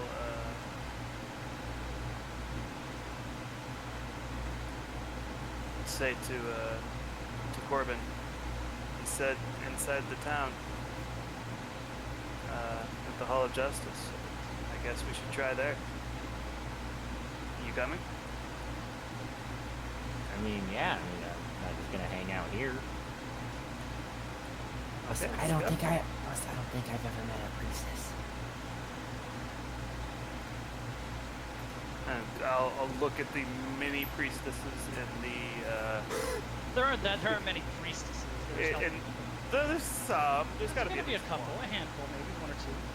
And I'll kind of point towards one of the priestesses of Ilmater. There's Those one. just look like people. That's true. Be true. I mean, they may look like that. I guess I thought they'd be fancy. You would know the priestesses of Tyr would definitely.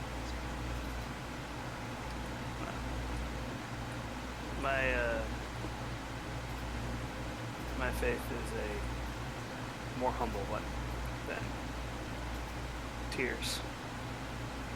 So you guys go off, you approach the northern gate of Castle, where the guards stop you because Morig and Corbin are carrying weapons that are not permitted to.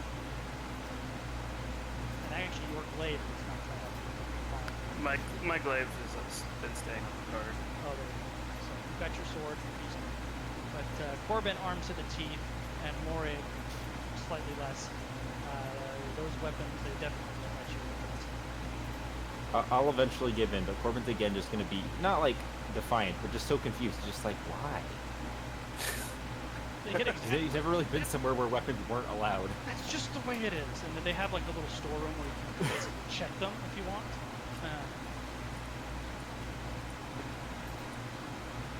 Sure. So you guys can check your weapons. So currently, the only person armed is Lucius with the so it does not take you long to find the Hall of Justice. It is the largest building in there. You know it's under construction. And justice, it's clear that first the functional part is the kind of main building, the building back area of Hall Park remains. There's kind of the smaller functioning temple church.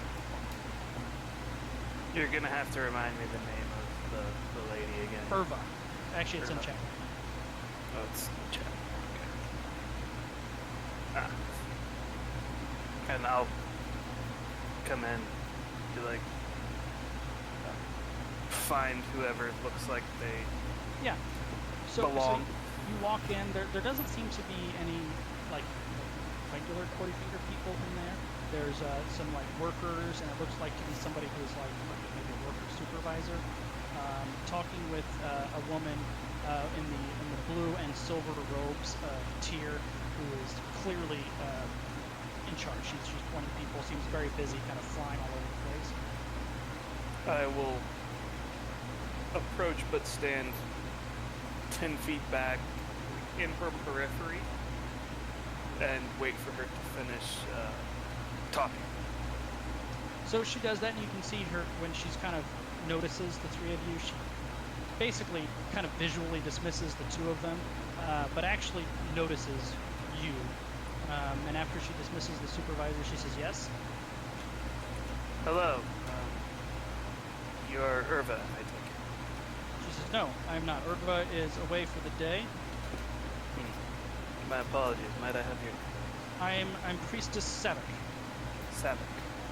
It's nice to meet you, Sabek. I have one of my friends here, kind of gesture towards Morag, has, I believe, had his mind magically damaged, and we are seeking aid for him. The ability to help him is currently beyond me, unfortunately, and I was hoping to find someone who would be able to assist him. She kind of it seems a little like wants to be done with this conversation, so she doesn't really look much at him. She says, "Well, normally I would just dismiss you out of hand, but if we can help another member of Cloth, we should always try." She says, "Well, I'm positive Priestess Irva could fix your friend here. We do charge for that service, and for that particular service, you would need to leave him overnight. It would cost 500 gold. That's no problem. However, the larger problem is that particular ritual needs diamond dust, and we are forbidden by the royalty from using it without authorization from the crown, as that particular component is very limited. So you have to provide your own diamond dust. To my knowledge, there's none available in town. However, if you go to Hal Boldar in the mountains to the south, the dwarves there are excellent miners and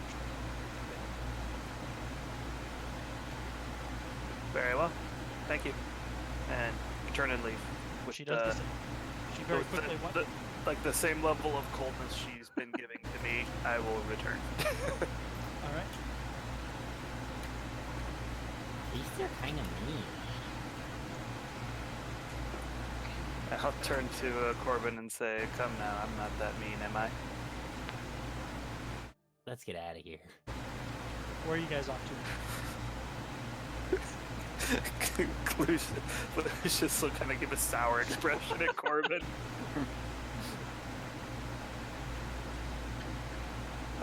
I guess we gotta find some diamond dust. So Lucius has kind of done what he needs to do, so he's gonna be ready to go to the tourhouse. All right. So we'll say the three of you cut out there. So somewhere else in Hastow is Brennan and Merrick. You guys stayed a night at the Cool Cup, had a decent breakfast. And where would you like to go first? Let's carry on camping to Sister Andre, or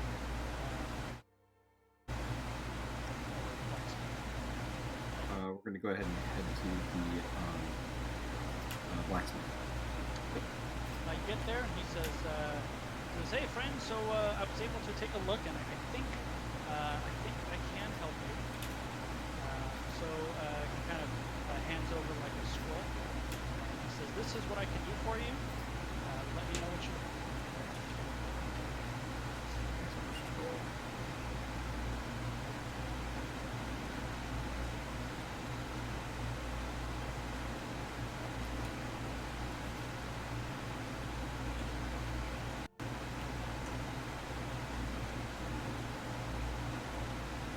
scale shirt.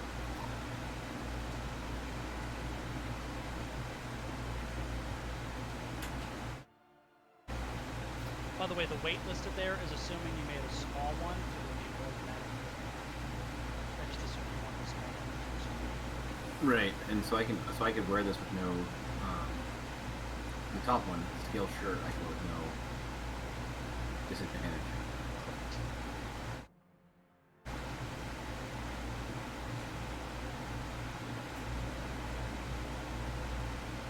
And would Crench wear any of this kind of stuff?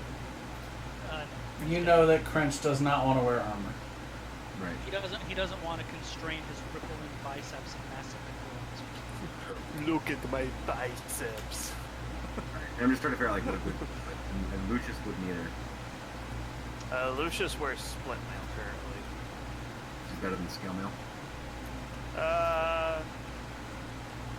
It's different. Let's see. Yeah, split mail's heavy armor. I think, isn't it? Maybe not.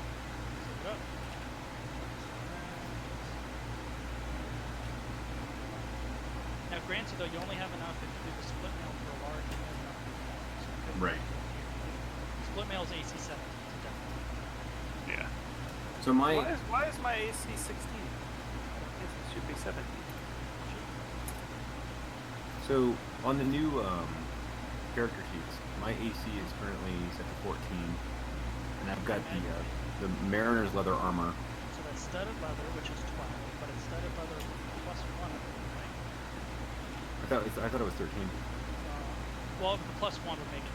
Studded leather normal is 12. This is plus 1 leather armor. So normal studded leather is AC 12. Because it's plus 1, it's AC 13. And then what's your dexterity bonus? My dexterity is It would be 13 plus 3. Your AC should be 16. 16. Yeah, so... Oh, no wonder. So the new... That's why it's looking weird. The Mariner's armor is not showing... I have it as equipped, but it's not... You can just type in your AC. Click on it. Okay, but it seems to be working from the studded leather armor, which is weird. When I set it to equipped, Oh, yeah. that's working, but the Mariner's isn't. I don't know why. Well, because Mariners I probably typed in manually as opposed to drag the actual item from the menu into there. Okay. Mariners armor is not like that. Okay. So I just need to put in 16.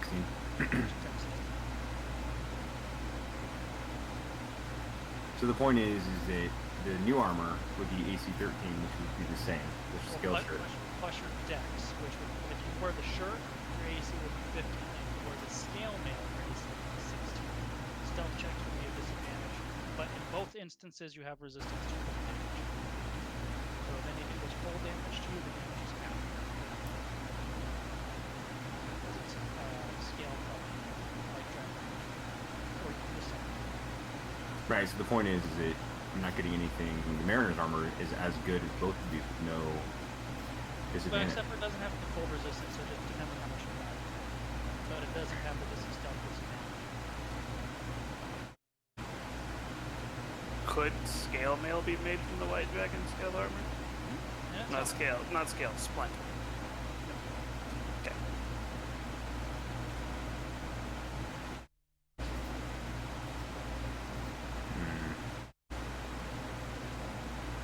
I'm gonna go ahead and just sell the hide store.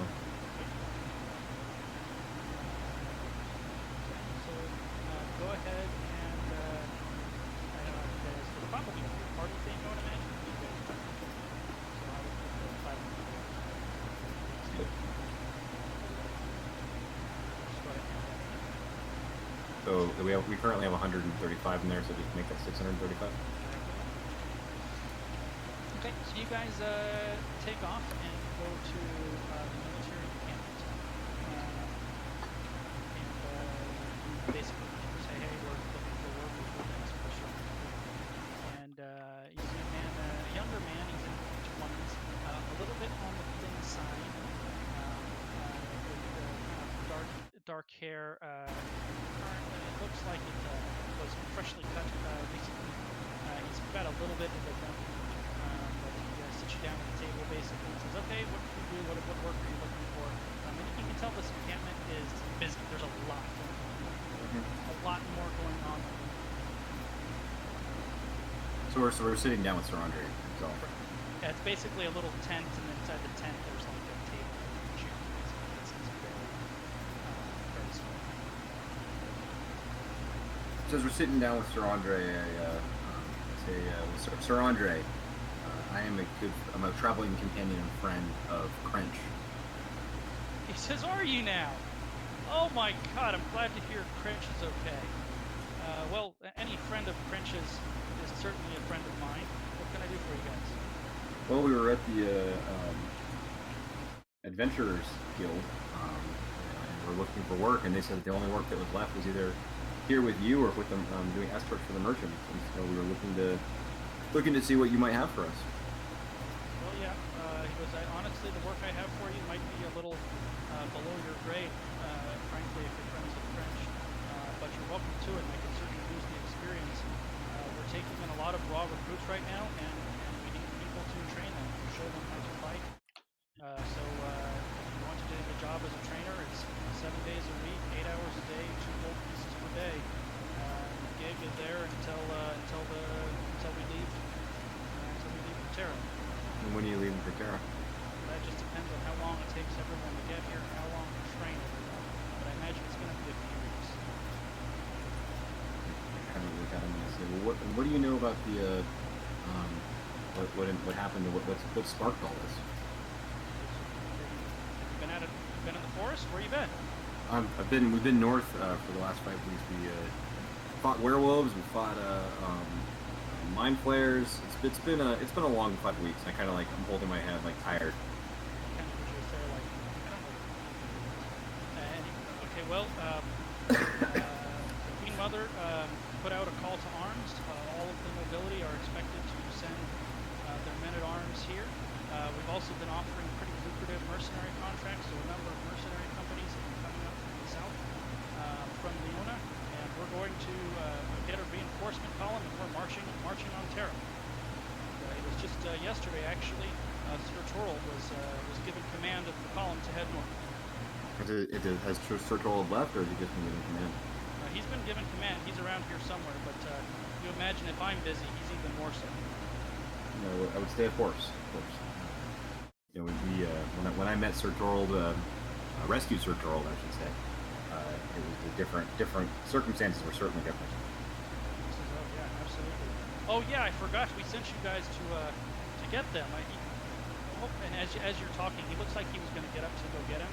Just as Torald kind of goes in the tent, and he goes, Andre, oh my friends, and he gives you a big bear hug and shakes Brennan's hand. Goes, where the hell have you guys been?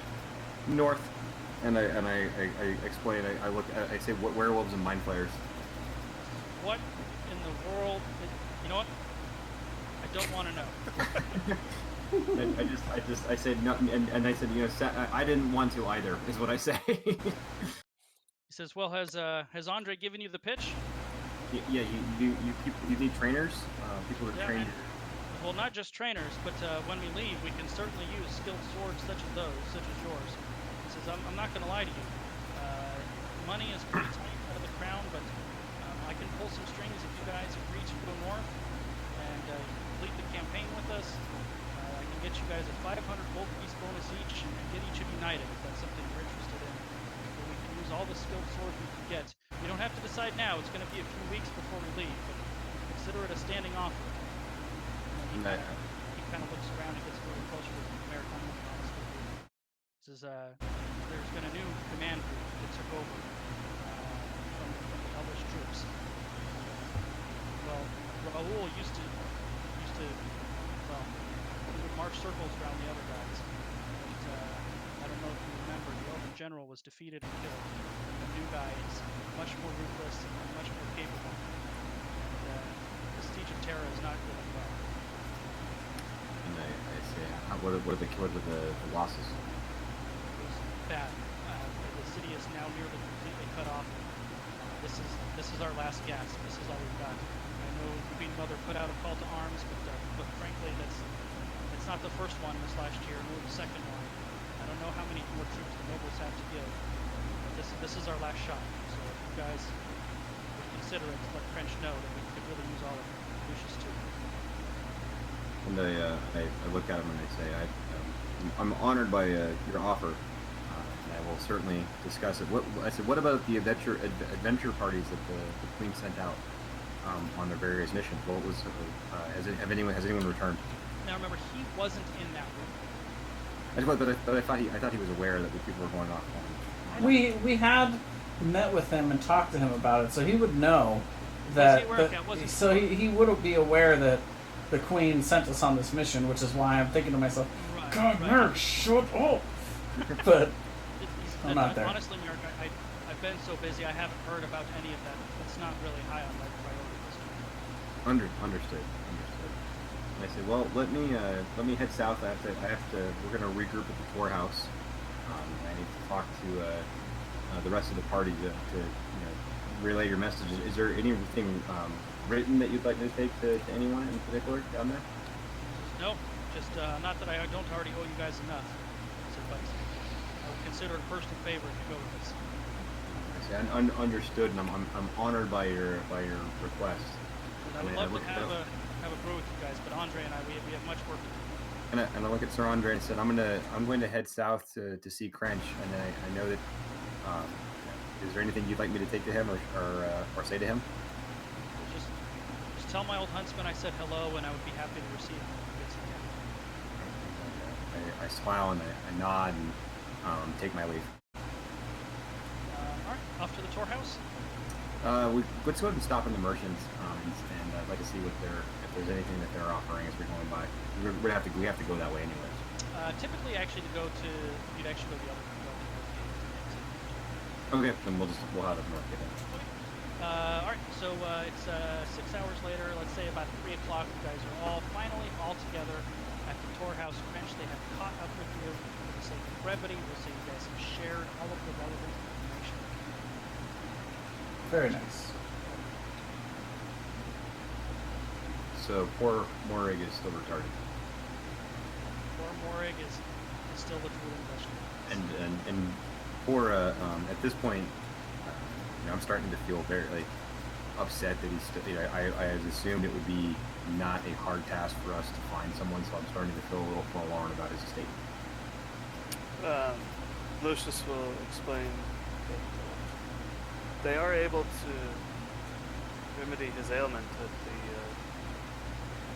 halls of justice. However, it will require 500 gold worth of diamond dust, which is not readily available here. It was. It's actually You said 500. no, their charge. You said for the 500. Ritual is 500, but the component is 100 gold.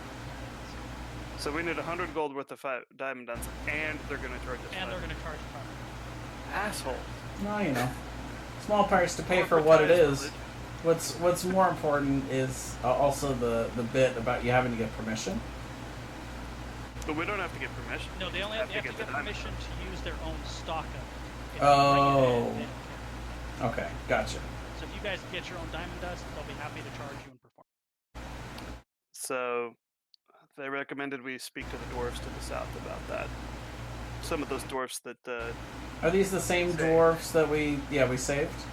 They are indeed. We all agree that it's coming out of Morg's side of the fund because he got himself brain stabbed.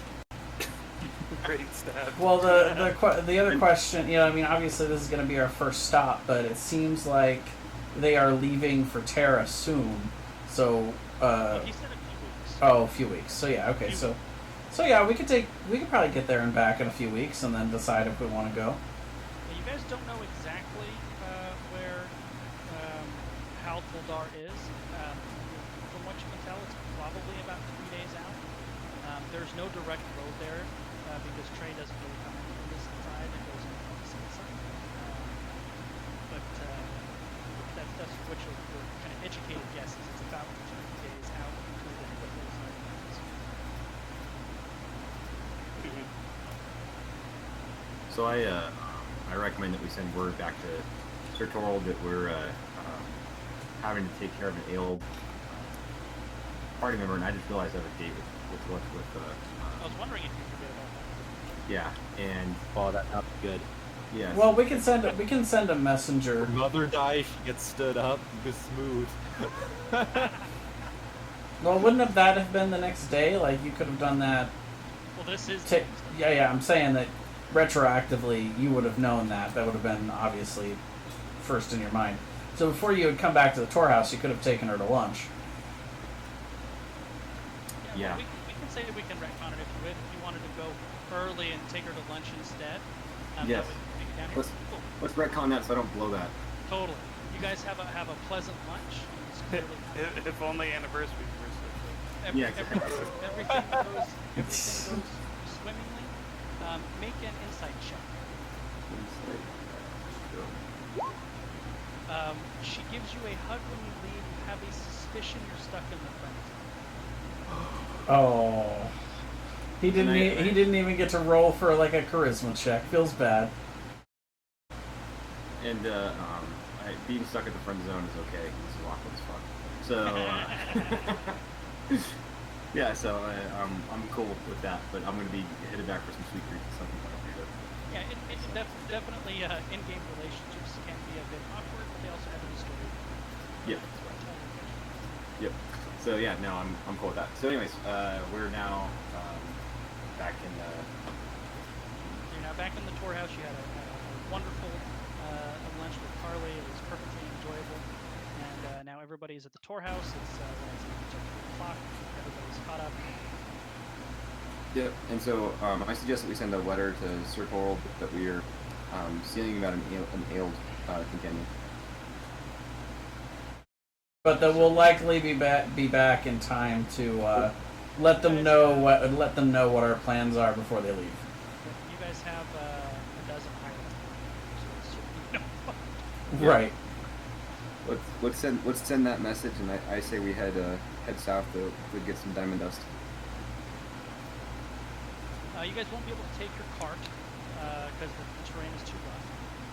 But you get the supplies that you need, and off you go. We don't have a ranger. No. Well, and yeah. Oh yeah, we do. We don't have a ranger with mountains and favorite terrain. Right, but we do. I got swamp in the Underdark. Yeah. The most useful of terrains. But yeah, we only need to take like the amount of gold we need to buy the diamonds. So, like, I would say we leave most of our treasure stuff back at the tour house. Yeah. Unless anyone wants to take anything. I keep saying tour and I keep hearing whore. The tour That's house. the joke. Well, actually, I think only Grendel and I would really get this joke, but I was making it a pun off of the Jor house. Which is I don't want to spoil it, but yeah, it's a Critical Role thing. So you guys head first into the forest to the south, and at the foothills deeper into the mountains. I like tour house better as fun anyway. Sure. It's hilarious. Corbin, make a survival check to see if you can find where it is that you guys are. Oh boy. Also, I realized in between sessions that I have medium armor, and I would have disadvantage on all my stealth checks, and I'm so sorry. Shit happens. You ruined the whole. Does medium 11. armor give disadvantage? Not all medium. Mine does. Now I'm a little late on this, but can I have helped him, seeing as how I'm, or no, or maybe not me, but maybe Brendan. If anybody else is Did we lose somebody? in survival, Rhythm up. Yeah, Brennan, I think, yeah, he's definitely. there you go. So Well, yeah, let's no see. problem. So eventually you work your way, kind of hiking through the mountains, your legs burning, the air colder, nice crisp mountain air. You're blessed with fortunate weather, you can smell the pine trees, and eventually you stumble across a narrow mountain road, wide enough for a cart and not much else. It would be difficult when you stumble across the road for two parts to pass each other. One part of the road heads to the south, and the other heads to the east. You guys are pretty sure the east is where you want to go, is going to the south, and eventually goes back to the other side of the road. So you jump on the west part, and as you're heading down the road, you kind of see there are like kind of turnouts where cars could go around each other basically ever so often. And eventually, we'll say about 3 in the afternoon, after on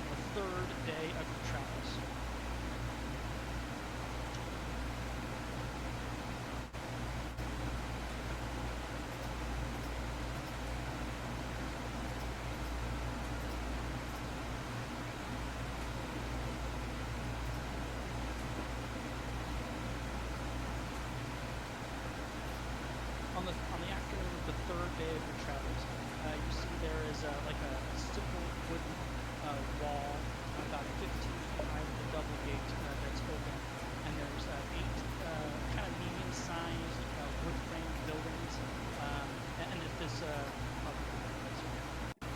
be my master floor logistics.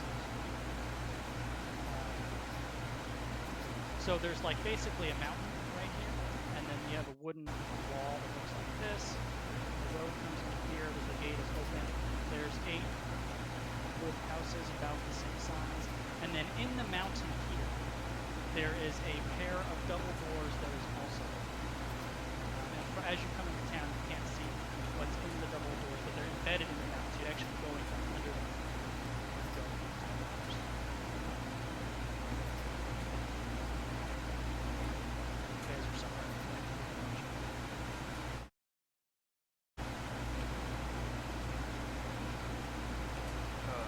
Just going in? I don't know. I guess Corbin's leading, isn't he? Sure. So are we just going in? I'll just go in. All right.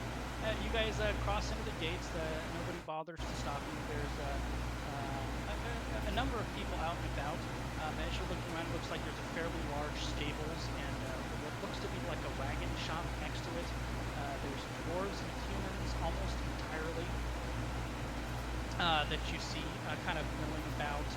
People loading up. There's like some wagons parked over here, loading them up and unloading wagons. People carrying crates from inside these double gates. There's also 2 what are clearly taverns, one on each side, and a couple of buildings that you're not quite sure what.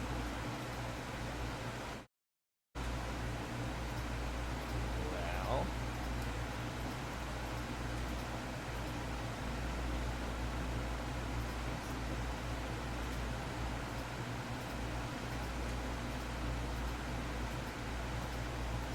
So there's a couple buildings that we're not sure what they are, and a couple taverns. There's 2 taverns that you were able to identify pretty quickly. There is also a large stables, a wagon shop, a wagon repair shop, and then there's 8 buildings total, so that's 4. Another 4 you're not quite sure. Can I get an idea of, like, looking at those buildings? Like, are they not homes, or are No, they? none of these. Well, 2 of them you really can't tell. They're pretty plain, but they're large, and they're definitely they don't look like a large house, and they would be a little bit large for houses. They just don't look like residents, but you're not sure of. One of them you glance at, and it's kind of tucked away in the back, and then when you actually start poking, you're like, oh shit, that's a blacksmith.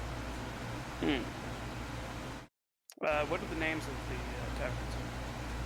One of them doesn't have a name out front. It just has a sign that's it's a mug with a bright red ruby on it.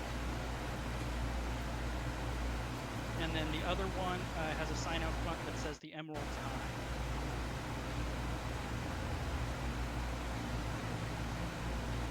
I'll point toward the one with the mug and say, let's check here. All right. I walk in. So, the other thing is, as you guys kind of get in here, you can kind of glance in here, and there's a lot of people in there too. So there's clearly people moving in and out of this gate, like back and forth. And you can't quite tell what's in there, but it's pretty clear that it's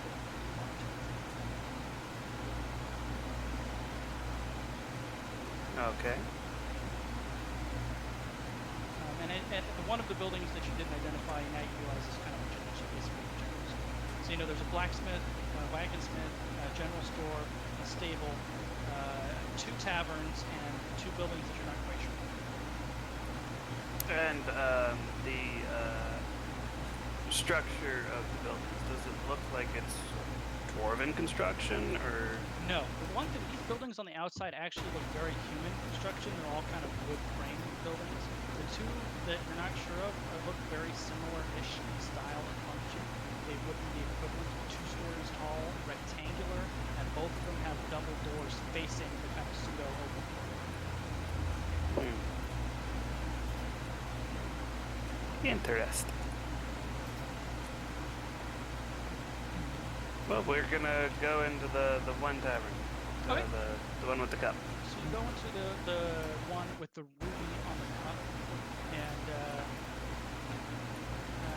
there's only a couple of people in there. They look to be merchants of some kind, both human, and there is a human proprietor at the entrance. He's bald all around, no facial hair, kind of pale and complected. He's a little bit overweight, wearing like a because it's cooler up here than the mountains, so wearing a overcoat. And he says, "Welcome, friends.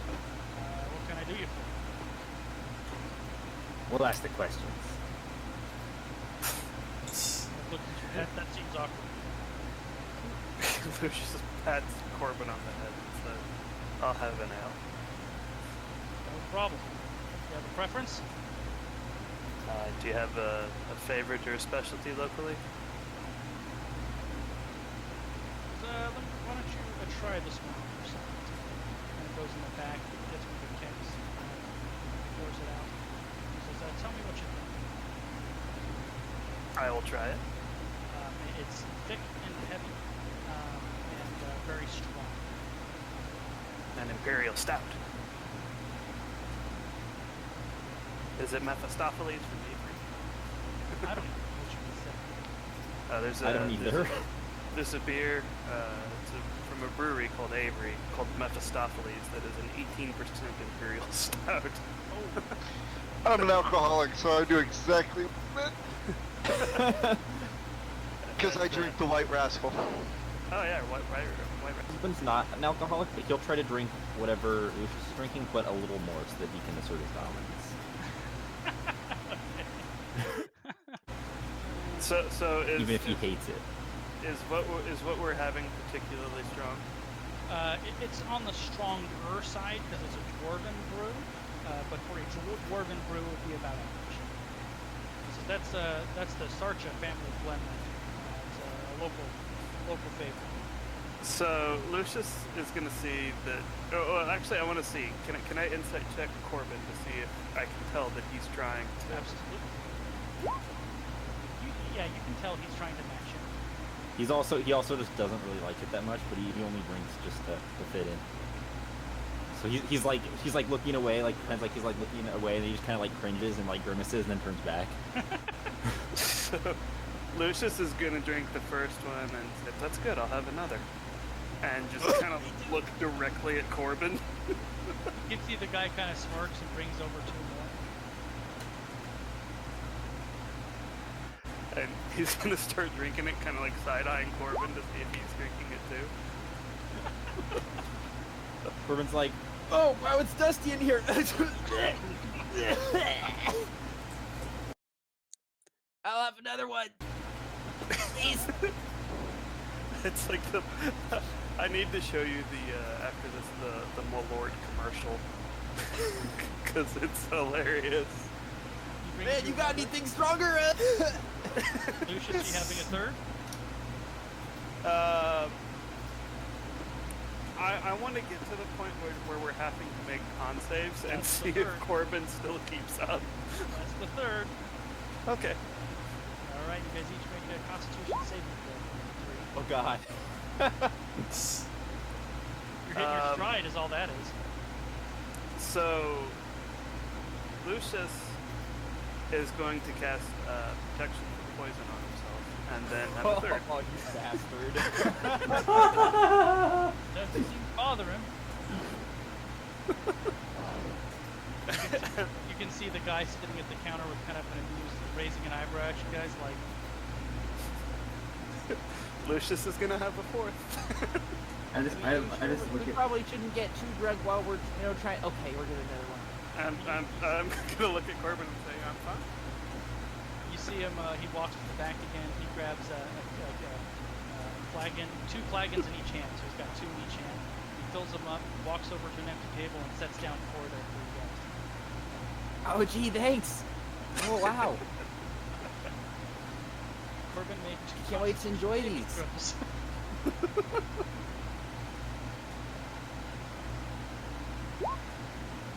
Oh my god. Wow. He slams down the 4th one.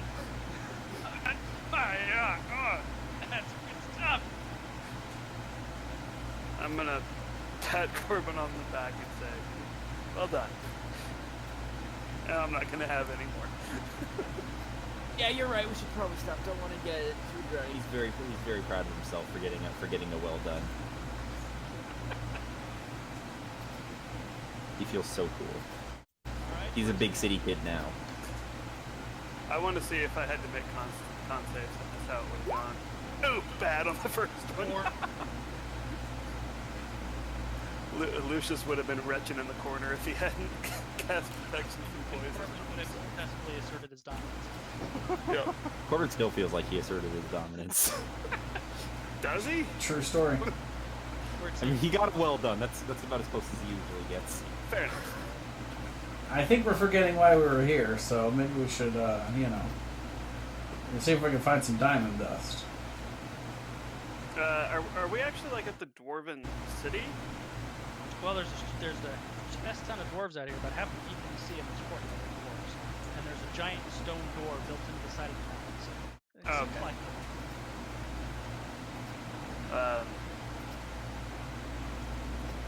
you get the vibe that this kind of wooden gate is like kind of like an outer like trading area, Right. and then there's more inside. Basically. Well, after having the the drink off in front of the bartender, I'll how much would that have cost, by the way? Well, that's all in your living expense. That's what we do. Okay, so I'll give an extra gold to the bartender. We're attempting to get a hold of some diamond dust, or at least some diamond that we can then turn into dust. Would you happen to know where we could maybe see about ordering some of that? He kind of gives you a smirk. He goes, "Through the double doors." Okay. You guys, is a party going out there? I will turn to everyone else and be like, "Are we going?" Yeah, So let's actually, go. are we letting the dog out? Let's take our 5 here. Alrighty. Perfect.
join us back in.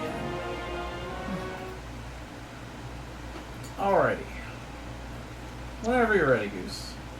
I'm ready. So you guys leave the ruby back into the courtyard and then through the stone double doors into the mountain. There's a lot of foot traffic going in and out.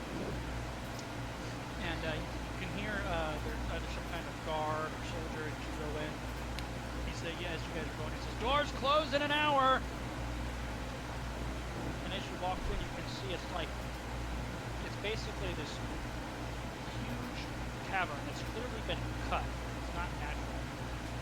And it's like a marketplace for anything and everything you can mine out of a mountain.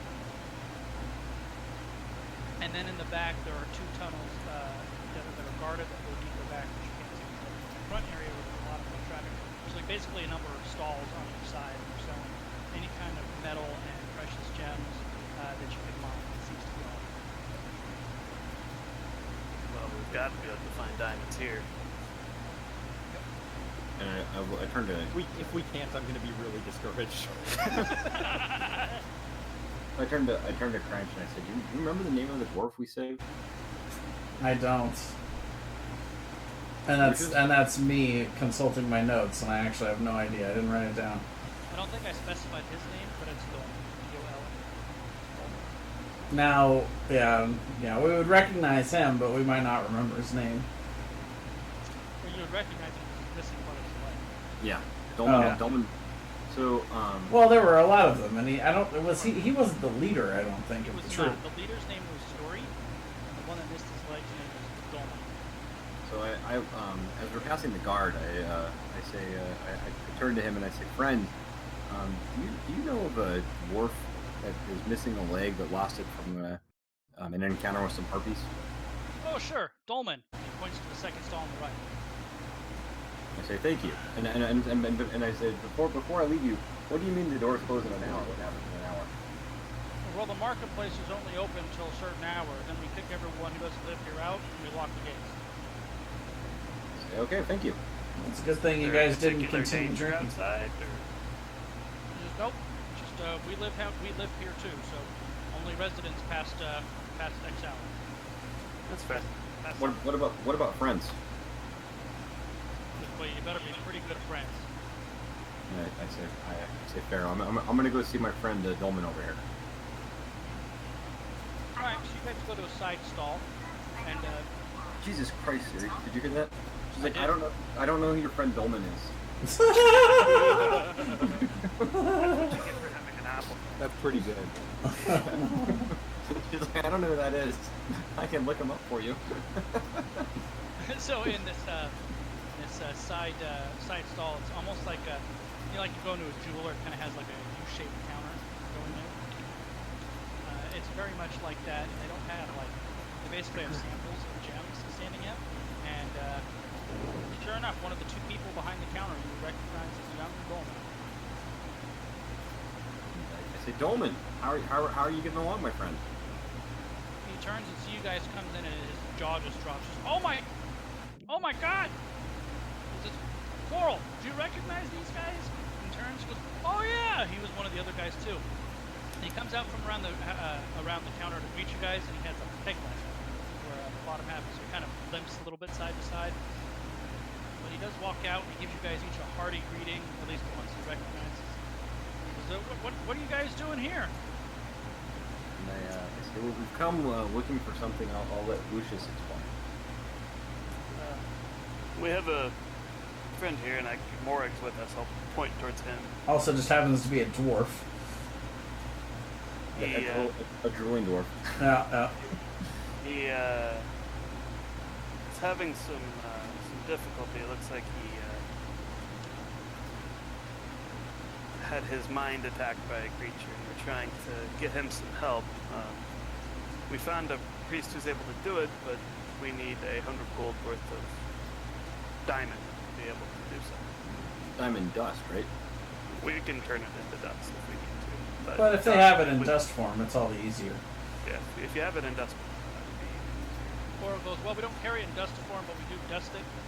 For you guys, it's on the house. Pick it up in the morning. It's the least we can do to thank you."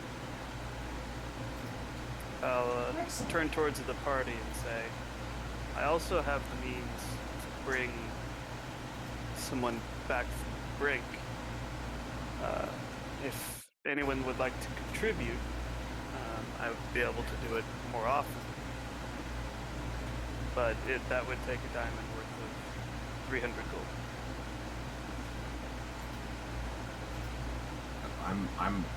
That works for me. Yeah, I think maybe we should see if we can pitch in enough for a couple of those. So Just I have looking at what we have. 272 gold. Can we scrounge up enough for 600, do you think? I'm sure we can. Well, there's 6 of you. How much is in the party inventory? Yeah, I don't know if we We have ever... 635 gold in the party inventory. Just take it out of that. We have 35 Sure. gold in the party inventory. Yeah, because we had... Yeah, that's how much that we got from selling all of the stuff we brought into Hastow. Okay. Sweet. He says, oh, that's a big order. He goes, I don't have this now, but I'll have it in the morning when I have your dust order. Just pick it up no problem. Alrighty. I said, Dorian, is there anything else going on around here? Are things pretty quiet? Well, most of the fun visitors, they tend to go to the Emerald Eye. So if you're looking for a good time, that's where you should go. He goes, the Ruby's pretty good. What's wrong with the ruby? It's just quiet. I look at him kind of like eyebrows raised quizzically. These dwarves like to party. It's boring, man. All the boring people go to the Ruby. Ah! So it's like your chill jazz bar as opposed to your... It's more like the merchants go to the Ruby, the adventurers go to the Emerald. So if you want a fun bar, you can go to the adventure. I say, is there any adventuring going on in this area? Or need for adventurers? Well, there's always a little bit of a need. Sometimes we have to clear out tunnels. If you guys want to go down that way, I suppose it's pretty grueling, unthankful work. I'd have to fly you up to the boss to do that way. Occasionally, we have stuff out on the road, escorts and such. If we have especially large deliveries, sometimes the merchants want to have some extra muscle with them. But it's been pretty quiet lately. You wouldn't happen to have any holy people, any healers around here, would you? Well, not here at the marketplace, but down in the hold, yeah, there's pieces down there. Could we maybe actually have them take a look at our friend here? So that might be harder to arrange. We're not allowed to have visitors down in the hold unless they're on official business, but maybe I can go pull in a favor and see if I can get to meet you guys somewhere outside. That would be most agreeable. And I said that's why we need the diamond dust, is we're trying to find someone who can help our friend, but if we could help him here, that would be even better. Because quite frankly, they're planning on charging us. We've found somebody in Hastow that can do it, but they're planning on charging us a fairly large sum for it. Sure, yeah, I understand. Let me see what I can do. I'll meet you guys at the Eye tonight. And I say the first round is on me. I said nonsense. We all owe it. Coral and I here owe you our lives, or at least 5. And I hear from the door. Door is closing. Door is closing. I'm gonna ask him real quick too. Is the official language around here Orphle? Yes, that's the southern one. I say, so and we can stay even though they're closing the doors, my friend? No, they're gonna kick you out. That's why I'll meet you at the Eye tonight. That sounds Okay, good. the eye's At the outside. sound of everyone The Eye's talking, outside. Okay, I'm sorry, I misunderstood that. everyone's about to go start drinking together. After he just had that drinking contest, he's slowly starting to hyperventilate. He's just like realizing that he's gonna have to drink more in front of everybody to assert more dominance. So much dominance. Yeah, looking at him hyperventilating, I feel bad for him, and it's hey, Corbin, I'll help you with your drinking. What do you? I don't need help. What do you mean? I said, I'll finish all your drinks. I said, great, Corbin, you can have all of my drinks. That's the way we'll handle it. Oh, well, thanks.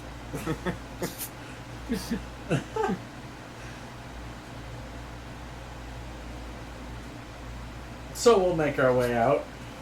I should give Corbin some bane him while he's drinking. Oh, jeez. I'm not that cruel. That would be mean. That would be Alright, so super mean. You guys go out, and you're one of the last people out as they close these massive screen doors behind you. And it's when they close the doors that you realize there's actually like a dwarf-sized door in the main door that you would assume that they can kind of come and go. That's why you can. So they hear these doors close, and a big old lock behind them. Now there's still dwarves on the outside, but there's more of the non-dwarf clientele on the outside. You go into the eye. It's got a very large common room.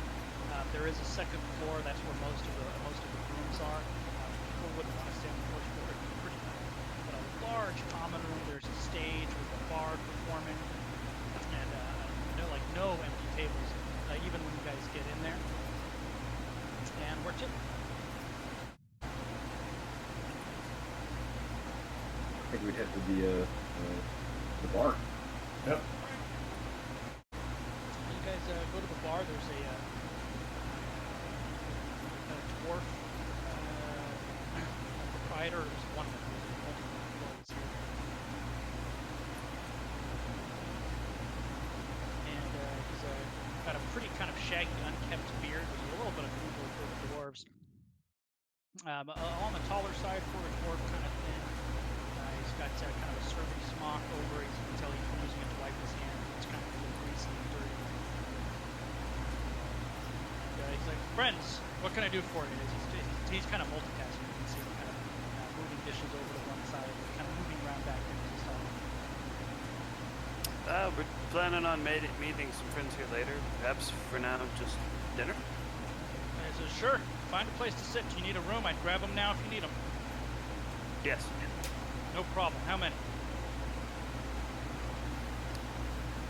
Let's see. We got Morag, we got me, we got Corbin, Merrick, French. 5 of us. Is that right? Brennan, Sure, I'd say recommend 6. 3 rooms, then maybe 2 if you're comfortable. 6. Yeah, because Brennan. So we'll do 3 rooms. 3 rooms. Great. He slams down 3 keys. 3, 4, and 7. They're upstairs. Bill is due in the morning. And I can put everything on the tab for you. It seems like there is a large table kind of right in the middle of everything. It's starting to get up as you guys are. Oh, there you go. So you guys sit down right as somebody comes over and starts clearing up all the stuff. And right as you guys sit down, Corbin isn't even sat down yet. When this dwarf walks up behind him and he bear hugs Corbin from behind and goes, "Holy shit, is it Corbin? It's been so long." He's like bear hugging him from behind, kind of swinging him side to side. He's kind of short for a dwarf, but he is the squarest dwarf you could ever see. He's got these big, broad shoulders, these massive biceps, probably almost as big as French's, but on a dwarf, so he has a beer belly to match. He's got this kind of loose-fitting, like a simple green shirt that has the sleeves ripped off to show off his biceps, but you assume it's loose-fitting to hide the belly. And strapped to his back is a battle axe that kind of has like a jagged edge on one side. On the other side, rather than a double blade, there's like a very sharp spike sticking out. He's completely bald, and other than, in contrast to the rest of his appearance, his beard is meticulously braided. It goes down to his belly button. He smells of sweat and ale. Corbin, you almost can't see him as these massive arms grab him from behind, giving him this huge bear hug and shaking. Oh my god! The fish are back! They're back! Corbin, I can't. And then he stops mid-sentence, and he appears to be staring at French. You see hearts go into his eyes. You feel like the Titanic love song is playing. Corbin starts to slip from his arms, and then it all dawns on you he's actually staring at the axe on your back. He says, "Oh my god, friend, can I hold it, please?" That is quite an instrument. And he starts to walk over to. He doesn't seem to care that he only knows Corbin, or so it seems. He kind of walks over to you with his like mouth agape, his eyes wide, kind of his 2 hands out, kind of Can I see it? Yeah, of course. So he holds it. He's like, it's heavy. I like that. Oh, it's clearly dwarven made. It's like there's nobody else in the room but him and his axe. He lifts it up, kisses it gently on the blade, closes his eyes, goes, "This is the most beautiful thing I've ever had my lips on." And that includes silhouette. Holds it in his hands back and forth. Gives it back and says, "You're a lucky man. Lucky man." Indeed. And then he turns to Morrig and he says, "Why hasn't this asshole said hi yet?"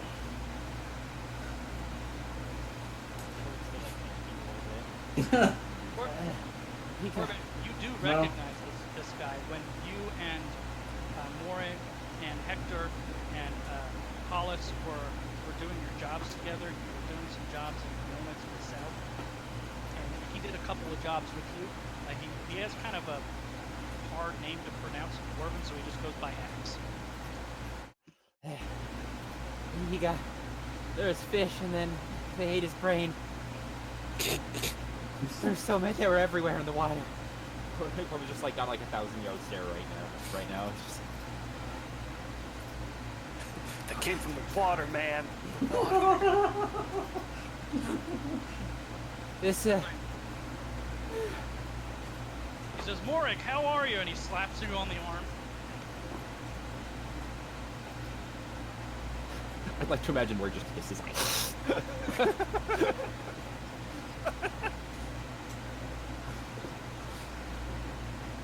Morrig? What the hell's wrong with them?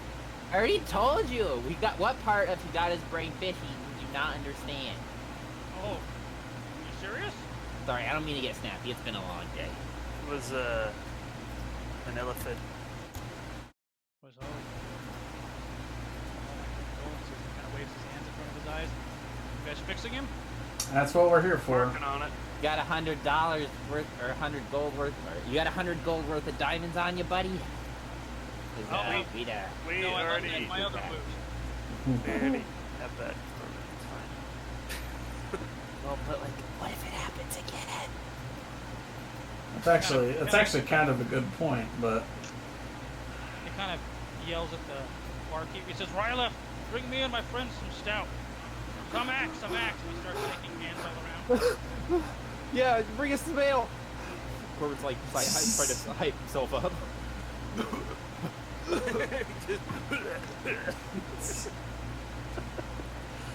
Jesus.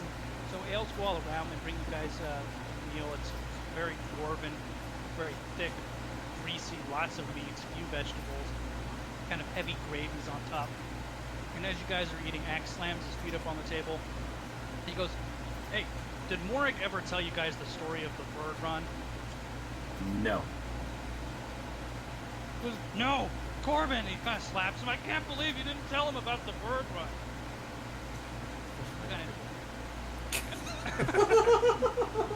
Kind of takes his feet off the table and leans forward. He goes, "All right, so let me set the stage. This was years ago now. It was down in Leona, in Penafiel, and some eccentric old cotter wanted to pay us to pick us up a rail bird down in Alberston. We figured it'd be easy coin, you know. Besides, Morrig had heard of this place called the Trickster and the Chalice. They were supposed to have the best moonshine around. So we ride up, no problem. We grab the bird. It's this bright, yellow, noisy thing in a cage. Remember that annoying bugger, Corbin? We grab a barrel of moonshine and we head back to Penafiel. So we're stopped for the night, having a bite around the fire, and then we're ambushed by kobolds. I don't know what they wanted, but old Morrig had this bright idea. He's like, "They're not too smart. I'll convince them I'm a fire god and scare them off." So he goes all flambe like he does, and he starts trying to be all big and scary to the kobolds. And at this point, Axe, he's like starting to laugh as he's telling the story, so he's kind of having to compose himself and keep going. And he's doing a Morrig impression. He's like, "I am Kosif, god of fire, and you have..." But before he could finish, and at this point he's like dying. He's like, and now he realizes he was standing too close to the barrel of moonshine. Boom! And he slams his hand down on the table as he says it. He can barely contain himself. He's laughing so hard. So after a few minutes, he's like, "So Morrig," he goes flying through the air, a good 15 feet, right in the middle of those ugly kobolds. He's a little delirious, and the kobolds just start piling onto him. They're smacking him with their clubs and poking him with their spears. Hector and Corbin here, they're going after him. Corbin's a worry. He's got swords and bugs flying everywhere. They scare him off, but they only run to the tree line, and now they start shooting bows at us. Hollis is on the cart shooting back, and Corbin takes cover into the cart. He's firing too. And I'm yelling at Hector and Morgan, get on the farging cart so we can skedaddle. But Morg's still on fire, but he's not like on his fire. He's actually on fire from the moonshine. His hair and his beard and his clothes, they're all on fire. And he can't get on the cart because the cart would go up too. So Morg, and he's laughing and slamming his hand on the table, he's rolling around on the floor, and Hector is beating him with the blanket, trying to put him out. All while these kobolds are trying to shoot at him, and we're yelling at him to hurry up. Finally, he gets Morg out, they jump on the cart, and we shoot out into the middle of the night, full bore on this cart. In the meantime, that stupid yellow bird won't shut up. It's squawking and squawking. We hit this huge bump and the bird smacks his head, and it is out cold. We finally get back to Penfield, and we realize the bird was so freaked out, it had like molted half of his feathers on the way down there. Now the thing is half bald. That old guy only paid us half, and he almost falls off his chair going backwards. Oh man, those were the good old days. I think we've all known a couple of storytellers like that.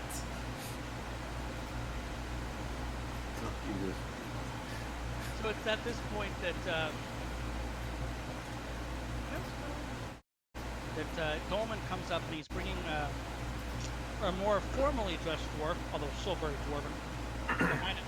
And he kind of points and he waves and he limps up with his peg leg.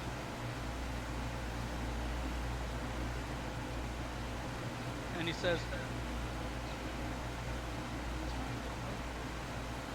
"Hey guys, this is Gerald. He's a priest. He might be able to help you out."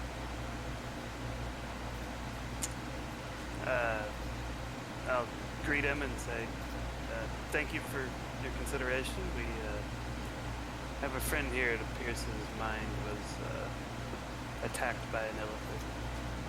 It's beyond me to be able to assist." Looks. Oh yeah, we've seen this before. Goes, Really? There's more of those things out there? yeah, unfortunately. We don't see him too much, but we do have some experience. But frankly, if it was anybody else, I would tell you guys to piss off. But it's a dwarf. We all know what you guys did for Dolman, Coral, and the boys. So we're happy to help. And I would have, by the way, I would have spoken to him in Borfolk when he came up. Okay, so he certainly speaks back that way. He goes, I can't do it myself, but I'll bring it to the boss. I'm sure he could do it. We would take a donation for it, but we'll charge you half, so 200 gold pieces. And if you want, I can take him with me tonight. Please. That's a deal. So how much did we have left in the party inventory after we... 35. Alright, so... Then we gotta come up with another 165.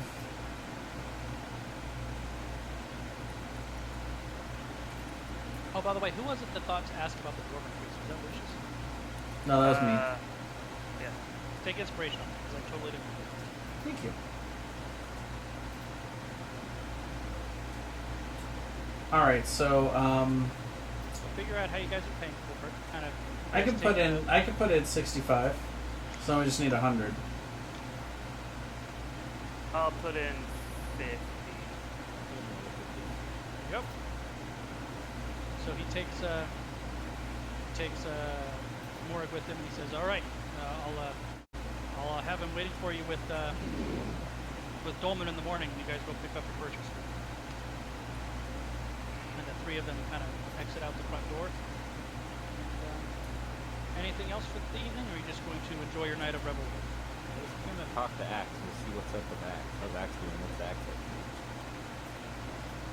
Axe is kind of have you ever seen Two Guns? It's kind of with Denzel Washington. It rings a bell, but I don't think I've seen it. Okay, so Denzel Washington's character in that movie is I know a guy, Bobby. And it's because whenever you ask him for something, he knows a guy. Gotcha. And that's what Axe is. He kind of does all these obscure stuff off to the side, and he always seems to know a guy. He's not always here in Halfildar, but he kind of moves in and out. I would like to convince him that I'm the brave leader of this party. Make a persuasion check. Or actually, No one else hears make a this. deception I'm gonna. check. Oh no! Nobody hears it. Okay, that's too bad. I was gonna When try no and one help. else hears this. I was gonna try and help you convince him. I want a perception to see if I hear it. Make a perception check. Well, you have a passive perception of what, 25? Yeah, you hear it. Wow. Wow, that is the worst deception roll ever. I've got 7 charisma. I've got 7 charisma. I mean, that's higher than Morrig's. He kind of, sure you are, Corbin. I'm sure they'll follow you everywhere. Kind of gives you a big, obnoxious wink to the rest of you. And hearing this, I'm gonna go to the bar and I'm gonna put my silver down and say, 2 of your strongest ales, please. Oh God. Alright, they bring it to you. It looks more like a sludge than an ale. And I'll go back and I'll put one in front of Corbin, one in front of Corbin, and I'll say, I don't. I'll just, like, as he starts to talk, I'll just talk over him and say, you know he's the strongest party leader because he always drinks the strongest ale. And I'll clink his glass Jesus. and start Corbin drinking. closes his eyes, and you just see a single tear as he pulls the ale up and starts chugging it.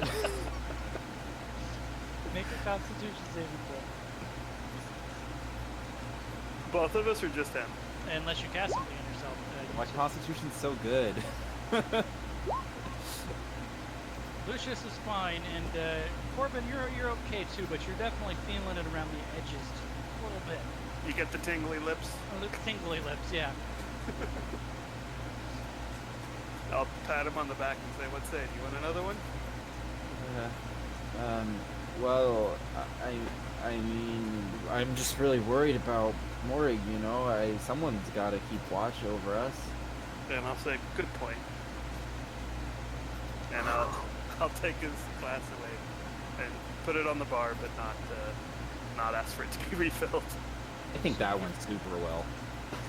You guys have a night I see. out. This is an absolute win. And the night out with Axe, who's definitely an embellishing storyteller, and always has a story. He wants to show you his axe wrench, and it's not quite like yours, but it's definitely a nice axe. Nice. Every now and then you catch him staring at you and kind of shakes his head. No, it's not for sale. And after probably a little too much drinking and a little too much eating and a little too much dancing, if you're so inclined, you guys call it evening unless there's anything specifically you want to do. Nope. Nothing specific now. All right. So the next morning, Morig, you wake up and you are yourself again. You are on a table in a room, a bear that you don't recognize, but there is a dwarf with a peg leg waiting for you in there.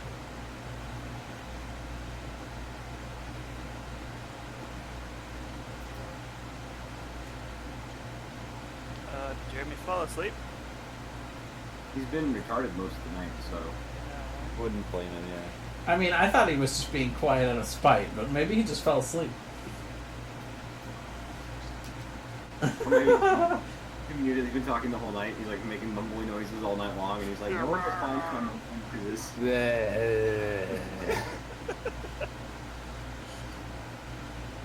All right. Well, hopefully he'll pop back over. I saw his mic lit up, but I didn't hear anything. I bet that's his text message. He is walking the dog. Oh. So you guys wake up in the morning, you pick up your 600 gold pieces worth of diamonds. The diamond dust isn't there. Sure. I am going to switch my spells so that I have that one that everyone wants me to have. Yay! Huzzah! No, Now we can die as much as we want. Yay! and, Oh, okay, You twice. say that you're going to lose a hand. You go down to 0. That's true. Well, it hasn't happened yet, so Warwick is also back, his old self again.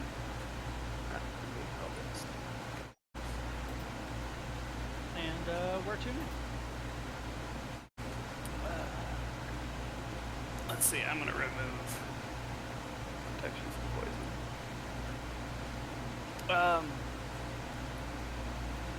So it's been like well, if we travel back to town, it'll have been a week. Approximately since you left. It was like you arrived on the third day, you stayed overnight, you arrived on the third day back. So not quite.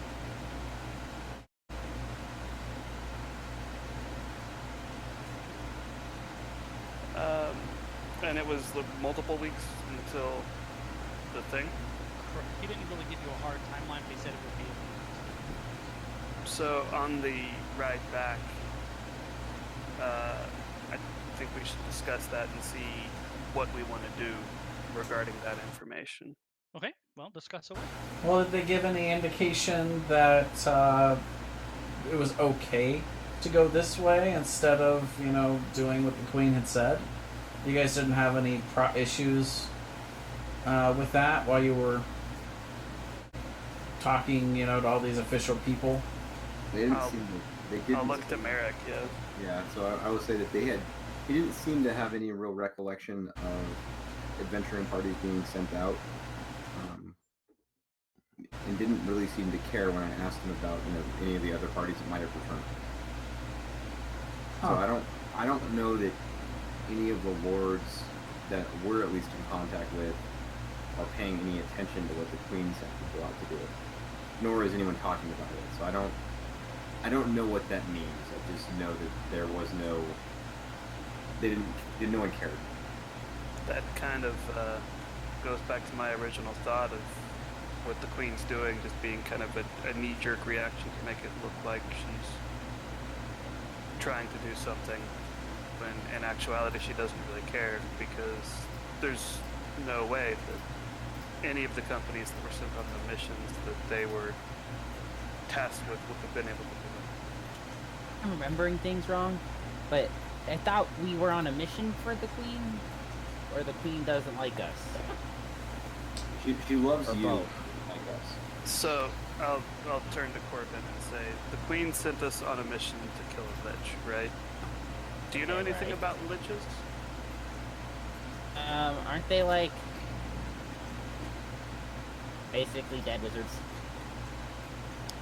Basically, very hard to kill and they're very powerful. The reason they become a lich is because they can't achieve the power that they wanted to in life. And they want to learn more and become more powerful. So they create this lich state that causes them to live indefinitely, where they can accumulate more power. That's a very selfish and vile thing.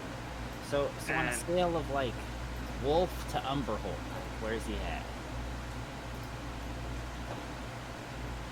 If he were to touch you with his finger, his bony finger, it would paralyze you permanently. Oh. Okay. And that Queen sent- the Queen sent you to go after Bony Fingers, and then you didn't kill him. Well, we decided not to go directly after it because we weren't interested in instantly dying. Fair. And then Does- So, the Queen doesn't like you because you didn't kill him. we don't well, we haven't had any contact with the Queen since she sent us on the mission. So, So are we still Lucian- going after the Bony guy, or is that like, are we ditching that, or is that the long-term plan? if we were to go after him, yeah. Nice. I think I'm kind of. I had a vague understanding of what was going on, but now I know Yeah. she sent us on like a suicide mission. Like metagame, she sent us on a fucking suicide And mission. again, she never said anything along the lines of, you must do this and be back within 2 months. But what she had So- said was she kind of expected us to make haste. And But, metagame, like, do we think that she wanted you guys to get yourselves killed off, or do we think that she's just dumb and like didn't Don't know know. that you can't kill a lich? No, we think But- that she's smart and that she sent us on this mission so that it looks like she's trying to revive the king, but really It's a she just, political move. but really she wants to just be in power and look like she's trying to do something. Because Okay. So we don't think she's really tracking them, but I'm concerned. Like I don't want to be seen walking around town as the only half orc, 6'3". Obviously I'm Crench and everyone knows it. She was sending us to get reagents for true resurrection, which the dude got his throat slit. Like it's not like they don't have all of his pieces. So Well, also remember we do have built-in resurrection failure, so true resurrection doesn't have that. Was what she said to you why they were doing it that way was they didn't want to risk the resurrection. okay, Right. yeah, but bullshit, because then you can true res him after. Like if it doesn't work. Oh, if you fail, you can't re-res somebody. I'm pretty sure. Yeah. Once it fails, that's it, right? Oh, is that true? Even for true res? Yeah. Yeah, when it Oh. fails, they're gone. Okay. So yeah. Like I mean, what we have for Revivify is cool, but it's what an 80% chance for the first time you do it. So like. For Revivify, I think I put it as the first time it's 100% chance for Revivify. Like Revivify, the chances of failure are lessened than failures. Okay.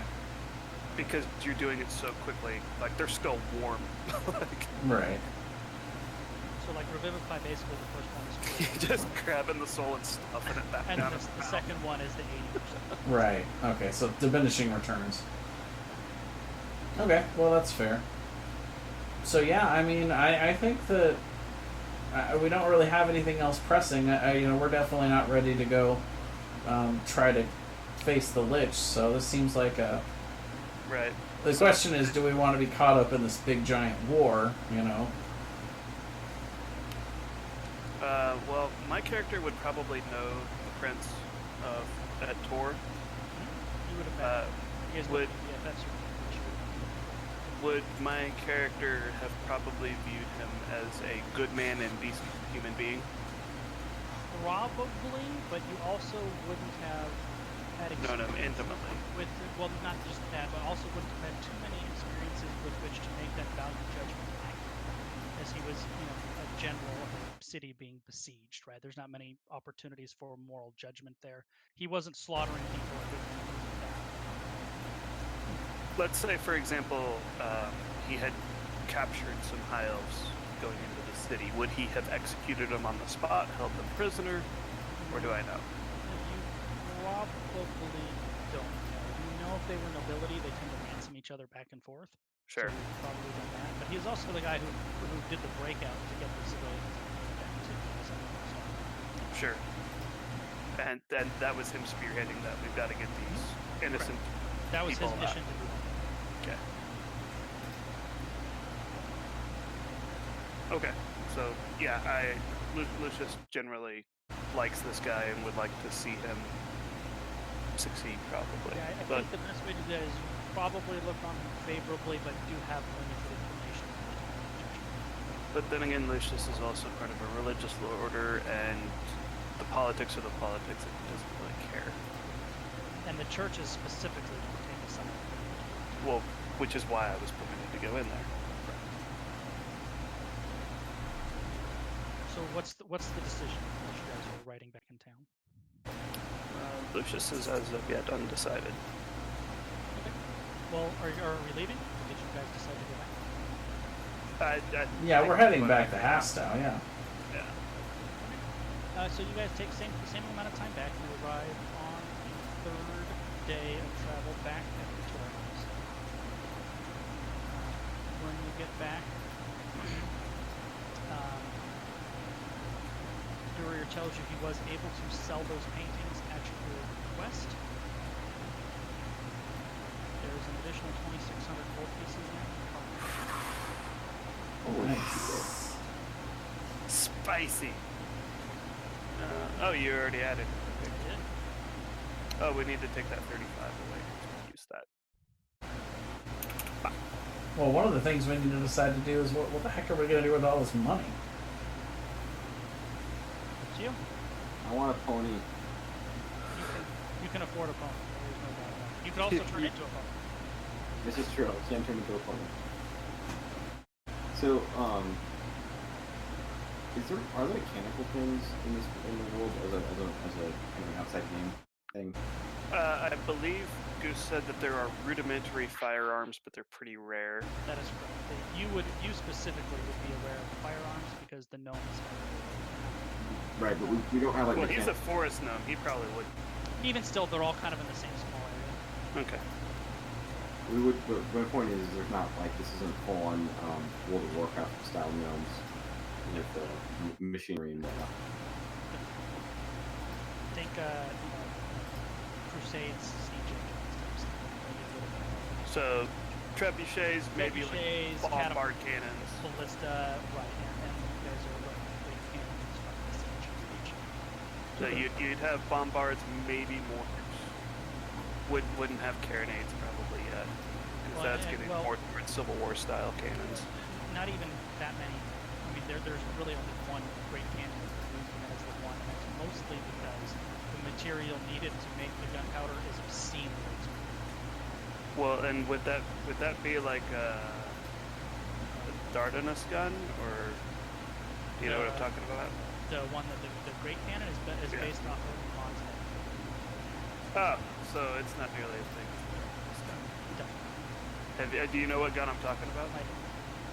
It's fucking huge. Not that. Okay, so Mons Meg is just a standard bombard, so okay. Right. But for its time, it was a beast. Oh, sure. Yeah, no doubt, But in here, it would basically be a magical. They enchant the ammunition. I see. Back when it was used, because it has not appeared at the siege. But I'm sure it's on its way. Good, very well. All right, so you guys arrive at Tor House. Morig is no longer a drooling vegetable.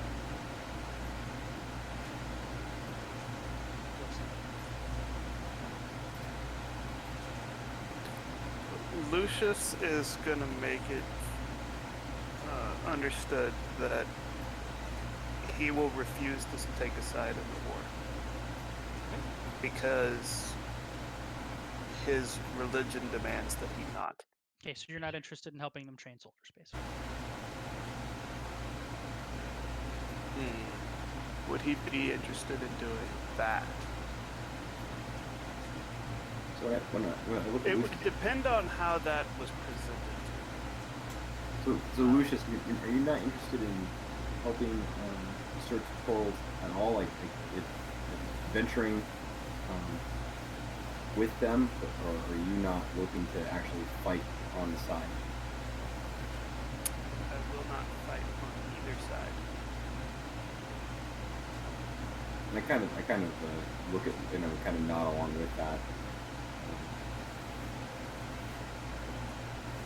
Being that I'm not from these parts.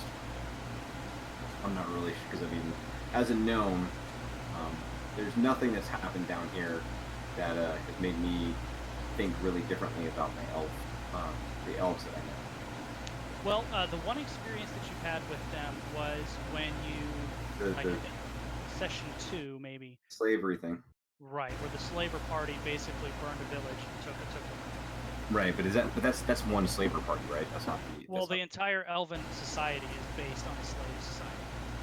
So I do. At that point, I remembering this, I looked at Lucius and I said, "How does your religion feel about slavery?" Well, and that was also, remember, the story. The other experience you have would be secondhand, but that would be through Gudrus's story of her experiences with them. Right. And I mentioned that to him at Gudrus.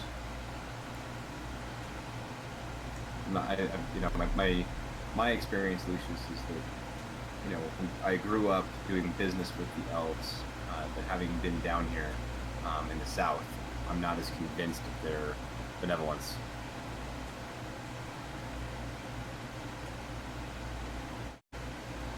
You make a good point, but Ilmater does not look on one race above others, and I am not able to take sides I'm not asking you to take a side in the race. I'm asking you to take a side in what it ostensibly looks like good versus evil.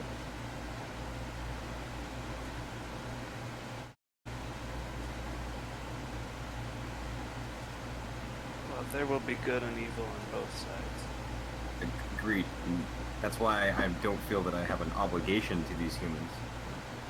I just feel like slavery doesn't appeal to me,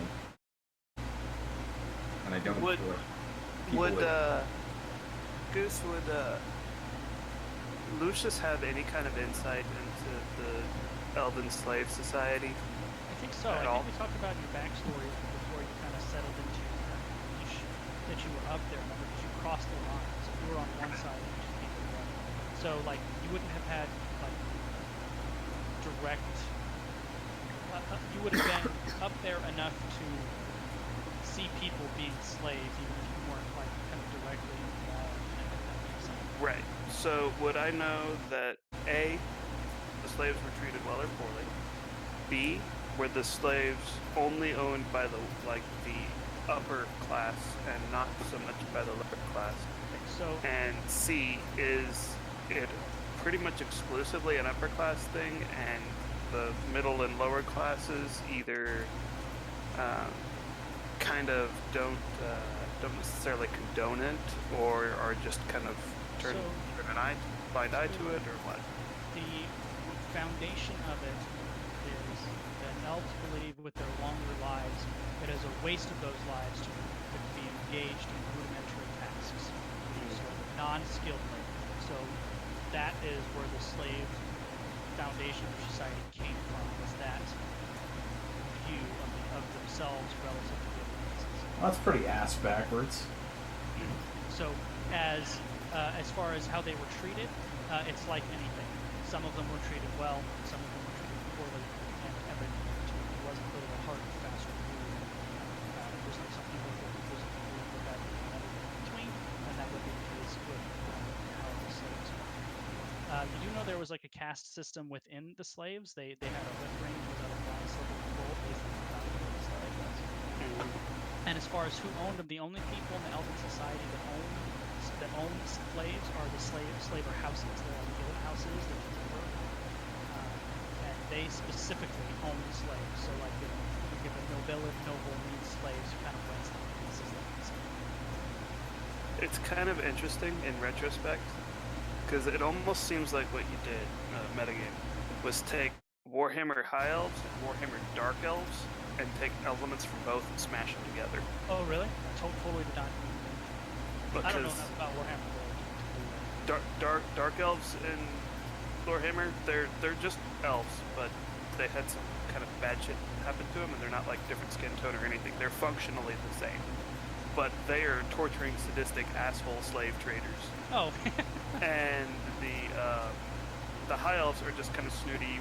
We're the defenders of the world because we're better than everyone else. And if you don't like it our way, you're wrong, and we'll kill you. And it seems like you took elements of both of those and smashed them together. That's kind of funny. But- what was the last? I think and then upper and lower class, because of the way the Elven society is structured with the bottom and the slave class, there really aren't low class elves. There's kind of middle class and high. so. That's kind of almost like ancient Sparta. In a It's- way, if you're a Spartan citizen, you are at the very least middle class. Correct. And they're not all soldiers per se, but Well, all not of them- everyone in Spartan society. Right.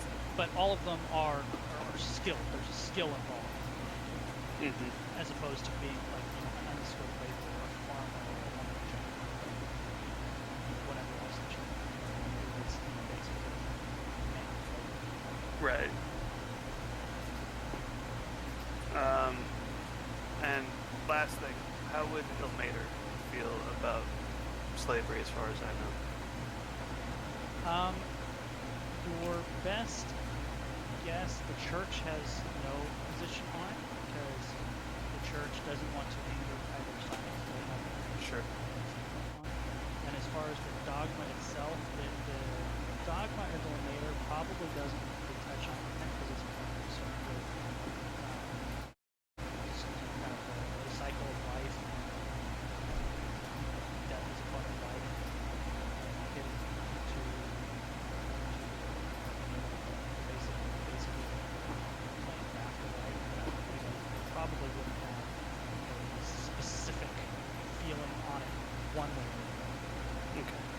So then I would turn towards Merrick and say, it's unfortunate what some people are born into, but it's not for me to decide. And if I were to choose a side in this, it could affect the church as a whole in a way that would not be good. I said born into you.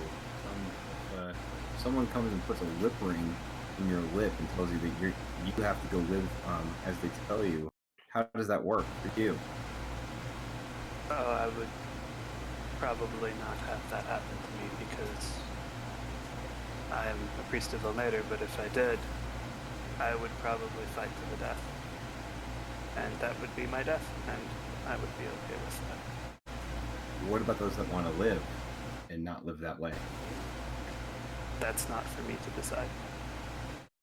So you won't help. I will not choose a side. So we don't have to choose a That's side. kind of fucked up. Yeah, we don't have to choose a side, Lucius. We can choose to help people. I'm not You were asking. just telling me that you weren't that mean. That's kind of fucked up. I look at the halfling. I say the halfling speaking the truth again, and this is never a positive place for me to be, Lucius. Like I never. I mean, it's not that hard. I was really confused, and then he said good versus evil, and I was like, I got that. And I don't know why that's so hard for you. Because death doesn't know good or evil. But slavery isn't death. No, but war is. So, if we just go and talk to Sir Torald and don't actually take a side, just go and take care of maybe asking about rescuing slaves, we're not taking a side at that point, are we? If we have to fight elves on behalf of the Empire, then yes. But what if we aren't doing it on behalf of the Empire? We're doing it because we're the good guys. Right. We are the big guys. Having the Empire point us in the right direction is not the same thing as us doing it on their behalf. This guy's making a lot of sense.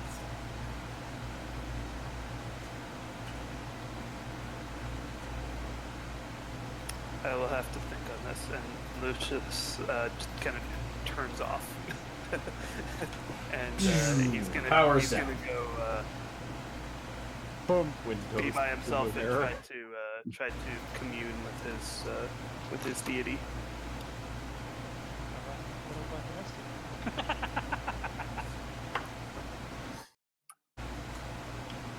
That's hilarious. You know, to be honest, I What's feel like hilarious? it's- I missed something. Oh, in the Discord chat. Lucius' response is error.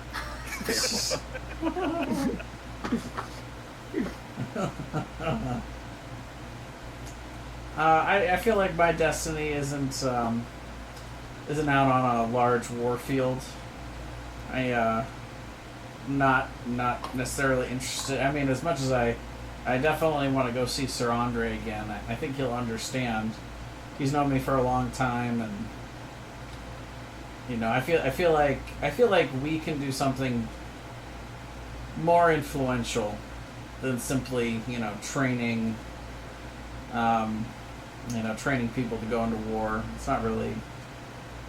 I feel like we have a path that we've been set on, and we're obviously not ready to go face the Lich yet, but I feel like we can find our way to do something more.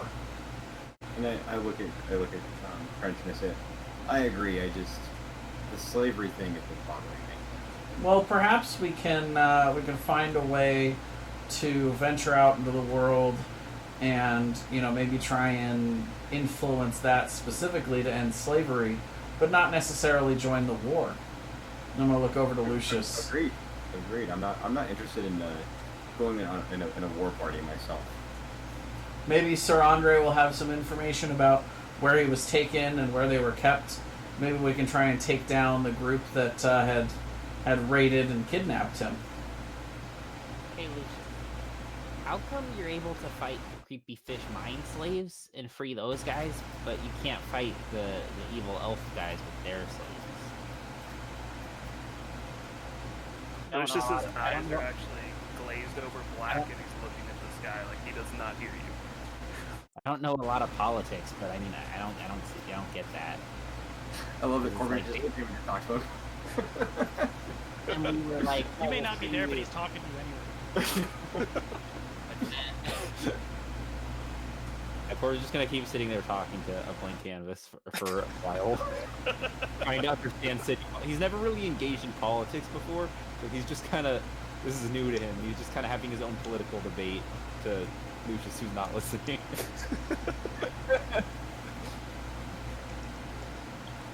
Yeah, metagame. If hypothetically, if you guys went to like join the Empire and go fight the battle, Lucius would probably stay behind because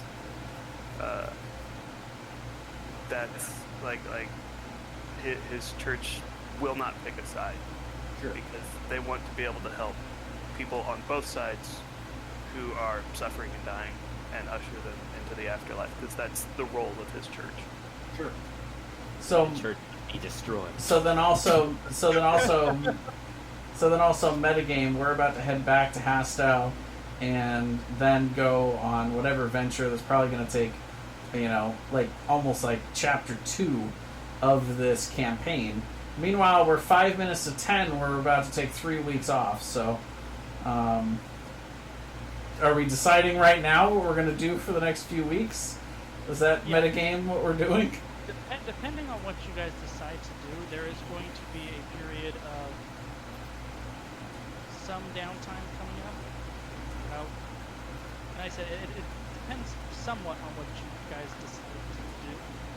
Well, if we decide now, we give Goose more prep time. Sure. I'm prepped to play, so that's nice. Listen here, no, I'm ready to insult him like that. We're going north to get on a boat to go to the Dwarf Islands. That's a long way north. Are you ready? I'm ready. Okay. Right to the wall. But what are you guys actually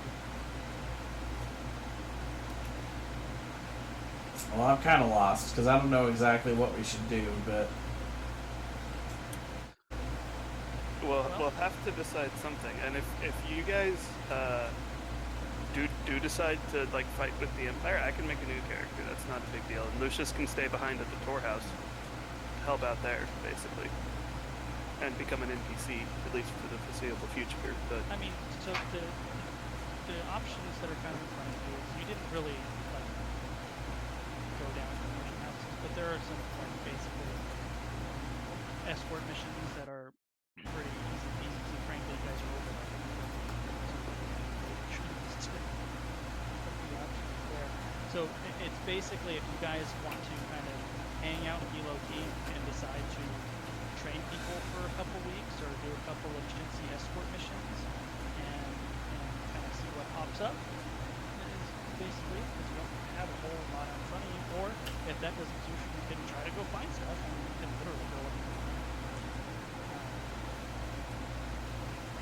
so it looks like there's also the option of we're going to go fight with the Empire in Terra. Right, but that is a couple weeks off. Right. So if you decide to consider that at least, like you don't have to decide now, but you could go opt to train soldiers and let them know, hey, when you guys leave, I'll let you know. And other than that, there's still the whole Lich thing. yeah, I mean, as a player, I'm kind of undecided. I mean, it sounds kind of not very fun in a D&D setting to go fight in a war. Like I don't know what that looks like other than I don't know a lot of combat or I don't know. But as a player, I don't know like that or just wandering around the world. Like I don't know. What do you guys think? And actually, I'm AFK for 1 minute here, right?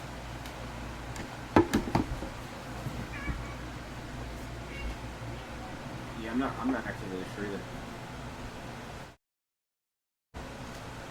feeling a little. Merrick seems very passionate about ending the slavery. Yeah, I don't really like the slavery stuff, but I'm also wondering if it's bigger than what I can handle. You know, like I'm upset by the slavery because I've thought about it. Slavery has bothered me. Like the slavery of the elves. You know, as I'm getting to, the fact that we sell armaments to both sides and kind of play the middle. Not in a priestly way like Lucius does, but play the middle from a profit way as a people. I understand why we do that, but I'm worried that one side seems to be doing something that is disagreeable to me. In the same way I wouldn't take a pet, I wouldn't take a slave. Mm-hmm. Jay, let me know. He's not here. All right, I'm back. All right, perfect. So is Jeremy actually here? He said Yes. it. Okay. There it is. Okay, so if we're talking metagame here, here's the metagame. There will be triggered events. So there is going to be a period of time before there will be some triggering events to spur the guys along. So this gives your guys' characters in game some downtime to maybe accomplish things you would like to do, or earn a little bit of extra money or whatever. So this is like, we have a couple weeks downtime. You want to earn some money training some soldiers, you can do that. You want to earn some money on some escort missions, you can do that. Do you want to do any of the things that are listed in Xanathar's Guide to the Xanathar's Guide to Everything, or the DM Player's Handbook or the DM Guide? Any of those downtime activities, do any of those appeal? So this is the time to kind of do those things if you choose to before we get to the next set of triggering events that will set you guys off. So don't worry so much about being lost. I'm not just going to let you guys flounder out there. There will be some things to kind of direct you a little bit more. But kind of metagame, there is going to be a little in-game downtime for you guys to accomplish stuff. And we'll kind of press the fast forward button through a lot of that, roll some dice, figure out what you're going to do, and then we'll get to the next set of events that have triggered to kind of pass a little time. Okay. I'd like to get myself a mount. That's something I was going to talk to you about separately. But that's 100% of downtime. Are you thinking like just do you want some kind of special mount or like just yeah, that's what I'm thinking. I want to get like a cool mount. Okay, so we can talk about that. That would definitely be a downtime thing. Yeah, as much as like riding around in the cart with Lucius, it would be. I feel like it'd be rad to like, I don't know, ride a Wolverine or Ride a badger. yeah, exactly. That's Yeah, all. or like something that flies to be red ice, like a griffin or something like that. Okay, so if you guys want, we can hit the fast forward button now for a little bit. And you guys can think about what you want to do the downtime in the meantime. So the next, is that something you guys want to do? Sure. Lucius would probably just be hanging out at the Church of Ilmater, and he would be As much as you can. he would be conversing with higher powers for some guidance regarding the war issue, because he was presented with some things to consider, but he's still unsure. Yeah, Andrew rolled pretty high on his persuasion. Yeah. Okay, so during the downtime, you're going to be meditating and helping out at the compound. What about the rest of your training? Andrew's looking for a mount. Partially. I'll be right back. I already told you what I was looking for. Correct. Are you doing anything else this morning? Like, are you going to train for some money? Or are you just going to hang out? You can get back to me too. You don't have to decide right now. You can flip through the things that are available to you. Sure. Where's the guide? You're gonna have to look in the pin for. I'll actually find the pages, but it's in Xanathar's Guide. There's a bunch, or DM or the player's handbook. But I'll post it. I kind of think what we should do is we should just kind of end the session where we're at, and we should like maybe we can. You showed us that video of like doing downtime or like solo stuff off camera, and maybe we could do that during the break at some point with you. Like each of us could decide what we want to do for a 2 or 3 week period, however you want it to be, and then when we come back, we can kind of each have a good idea of what we think we want to do moving forward, and then we can kind of discuss it and then decide as a group. I mean, we can do something. It just wouldn't give you and much time to prepare for it, I guess. So that's kind of the downside. I'm not so much worried about that. So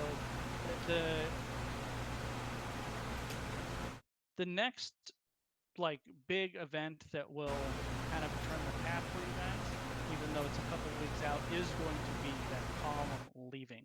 So it sounds to me like none of you want to actually march to battle with it, correct? I'm thinking unless something changes right now. I'm not. Yeah. I'm also thinking. I think Corbin would be super fun to get way too into military, but I think he's gonna pass. I don't think I'm opposed to it. No problem. Mark would General Corbin. not go, considering that the Court of Golande is anti-magic. Right. Well, that's not just them. That's the Elven Court. Right, but That's actually a he's church. definitely not throwing himself into the middle of that work. You know. Okay, so here is we're going to do. So here's I think you guys have you passed on the thing. We can talk about what happens in this kind of period. We can do it via text or whatever in Discord or DMing, whatever you guys are going to do in this kind of week off period. But we are going to do one more thing before the end. So fast forward, there's going to be a blank period for about 3 to 4 weeks, which we'll worry about. But now we're 4 weeks ahead. The column has left with Sir Torald in command. Lord Hughes went with him.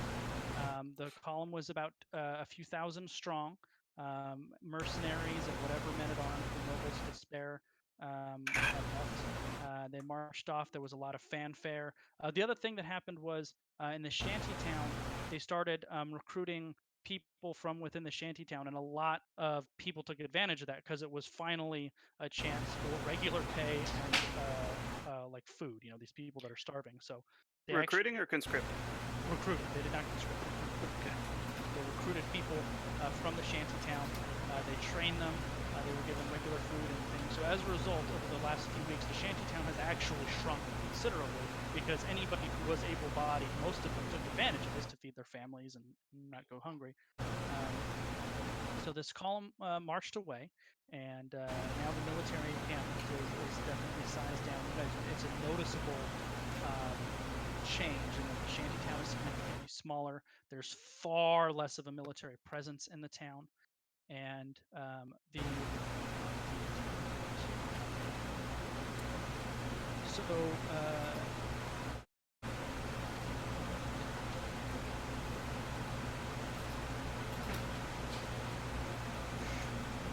So the following day, the day after,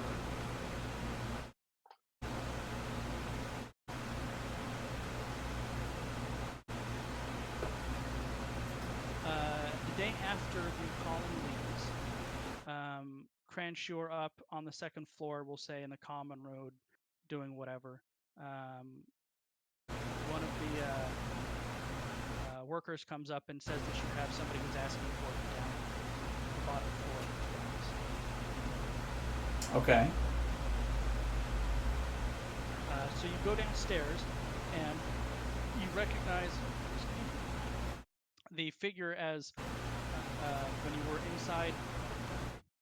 when you were inside the Golden Circle office. Yeah. That kind of person off to the side who didn't say anything the whole time you were there. Mm-hmm. It's that person. Gotcha. She says that Rhea is calling in for favor. And this is what they want you to do. Tomorrow night, go to the Wandering Land, have dinner, bring your companions with you, or not. Show up at sundown, have a few drinks, have dinner, and leave. The only thing you have to do is you're not allowed to say a word to anybody else in there other than your companions and the person who's serving you dinner.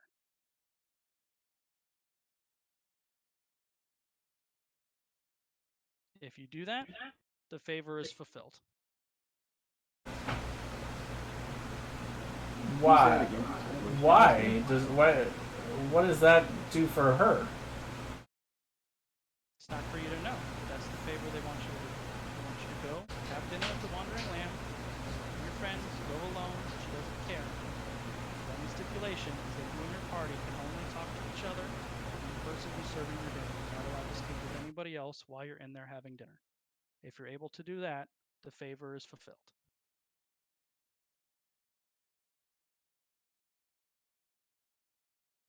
Okay.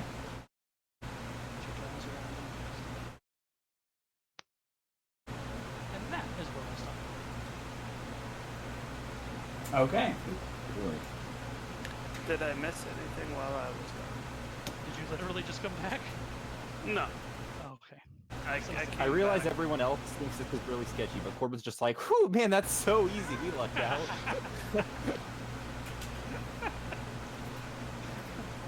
Yeah, I don't know what to make of it. So I guess we'll see. So, when I got back, you had just said that Torold was going north.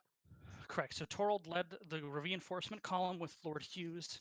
There's a few thousand soldiers they managed to muster. They left north. As a result, the shanty town was significantly diminished. Right. I heard that. Right. What was before that? No, so basically we kind of fast forwarded through a few weeks, and in the off time, we'll kind of figure out what you guys were doing. Because it wasn't really relevant to that. Gotcha, okay. Cool.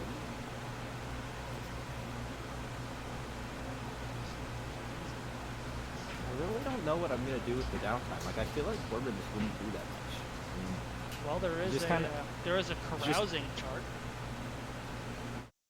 this is true. He's like a small city redneck in New York City. Like, he's just gonna check things out, see how people live in the big city. Just wide-eyed wonder everywhere going, whoa. What's that? Corbin, that's a bath. What is it? What's What do you that? use it for?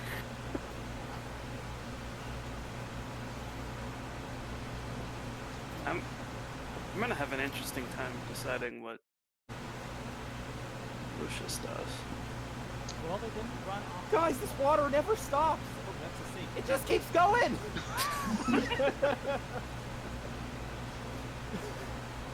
Well, cause if they didn't go off to war, They did not. They chose not to. right? Yeah, I'm not sure.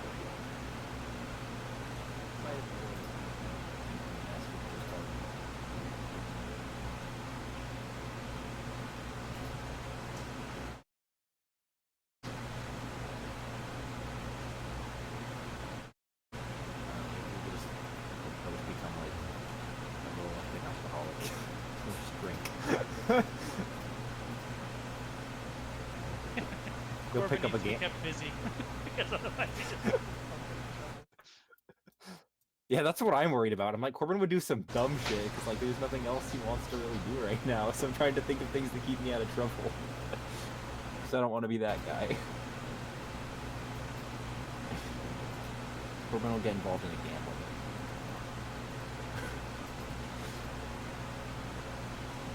I don't know. Maybe that is trouble. Never mind.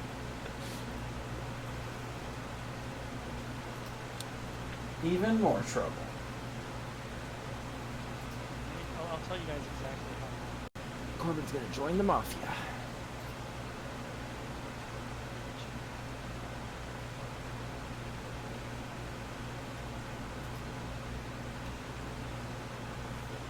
It is almost 4 weeks from when the army leaves and we get busy. Okay, so we got 4 weeks of downtime to do whatever. We'll say 4 weeks for this one.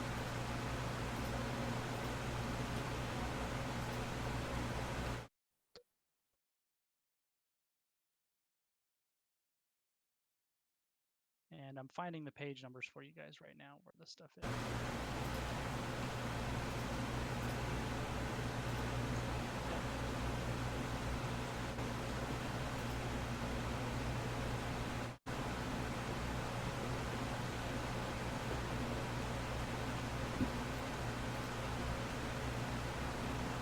Okay.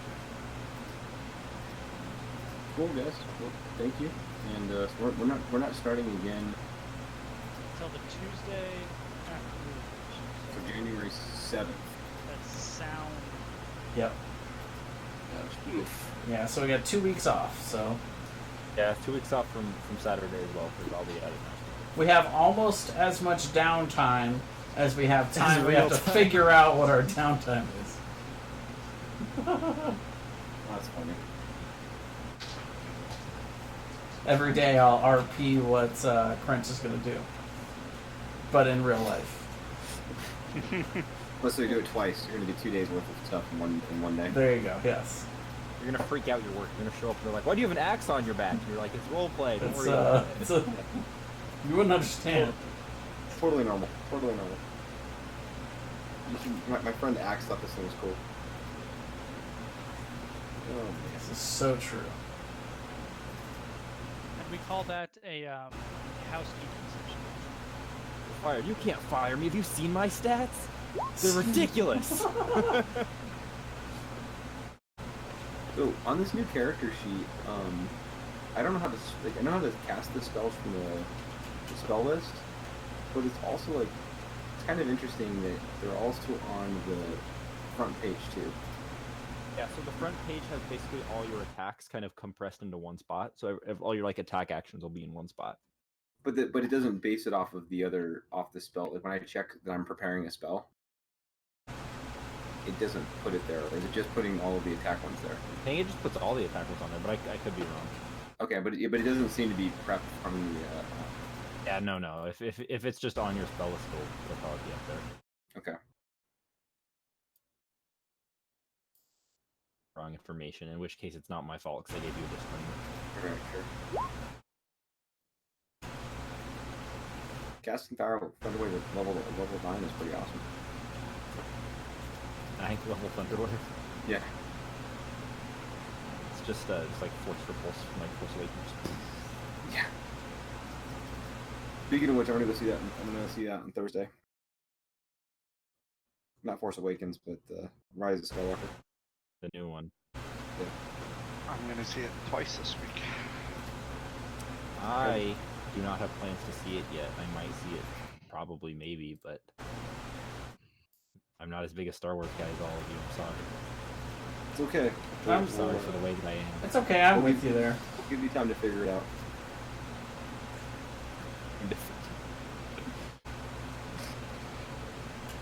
It's not super high up on my priority list.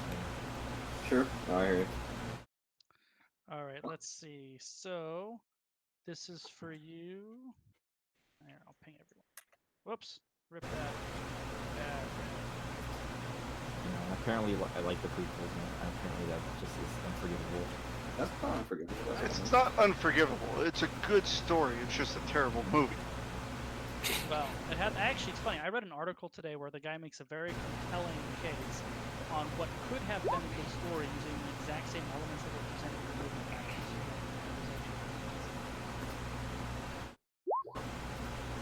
How old are you? Like what? Me? Like, yeah. I'm like early mid-20s. Okay, so the prequels came out when you were prime age. Yeah, I mean, I guess I was pretty sheltered as a kid. I wasn't really allowed to watch a whole lot of action movies. Right. But it was still like in your zeitgeist. I mean, it was all over the playground or whatever. Oh yeah, for sure. Yeah, that makes sense. I actually thought, I missed the Fortnite era, thankfully. yeah. You know, so did I, but from the looks of it, we're not missing much. Alright, I gotta hop off in a little bit. I gotta friends that are coming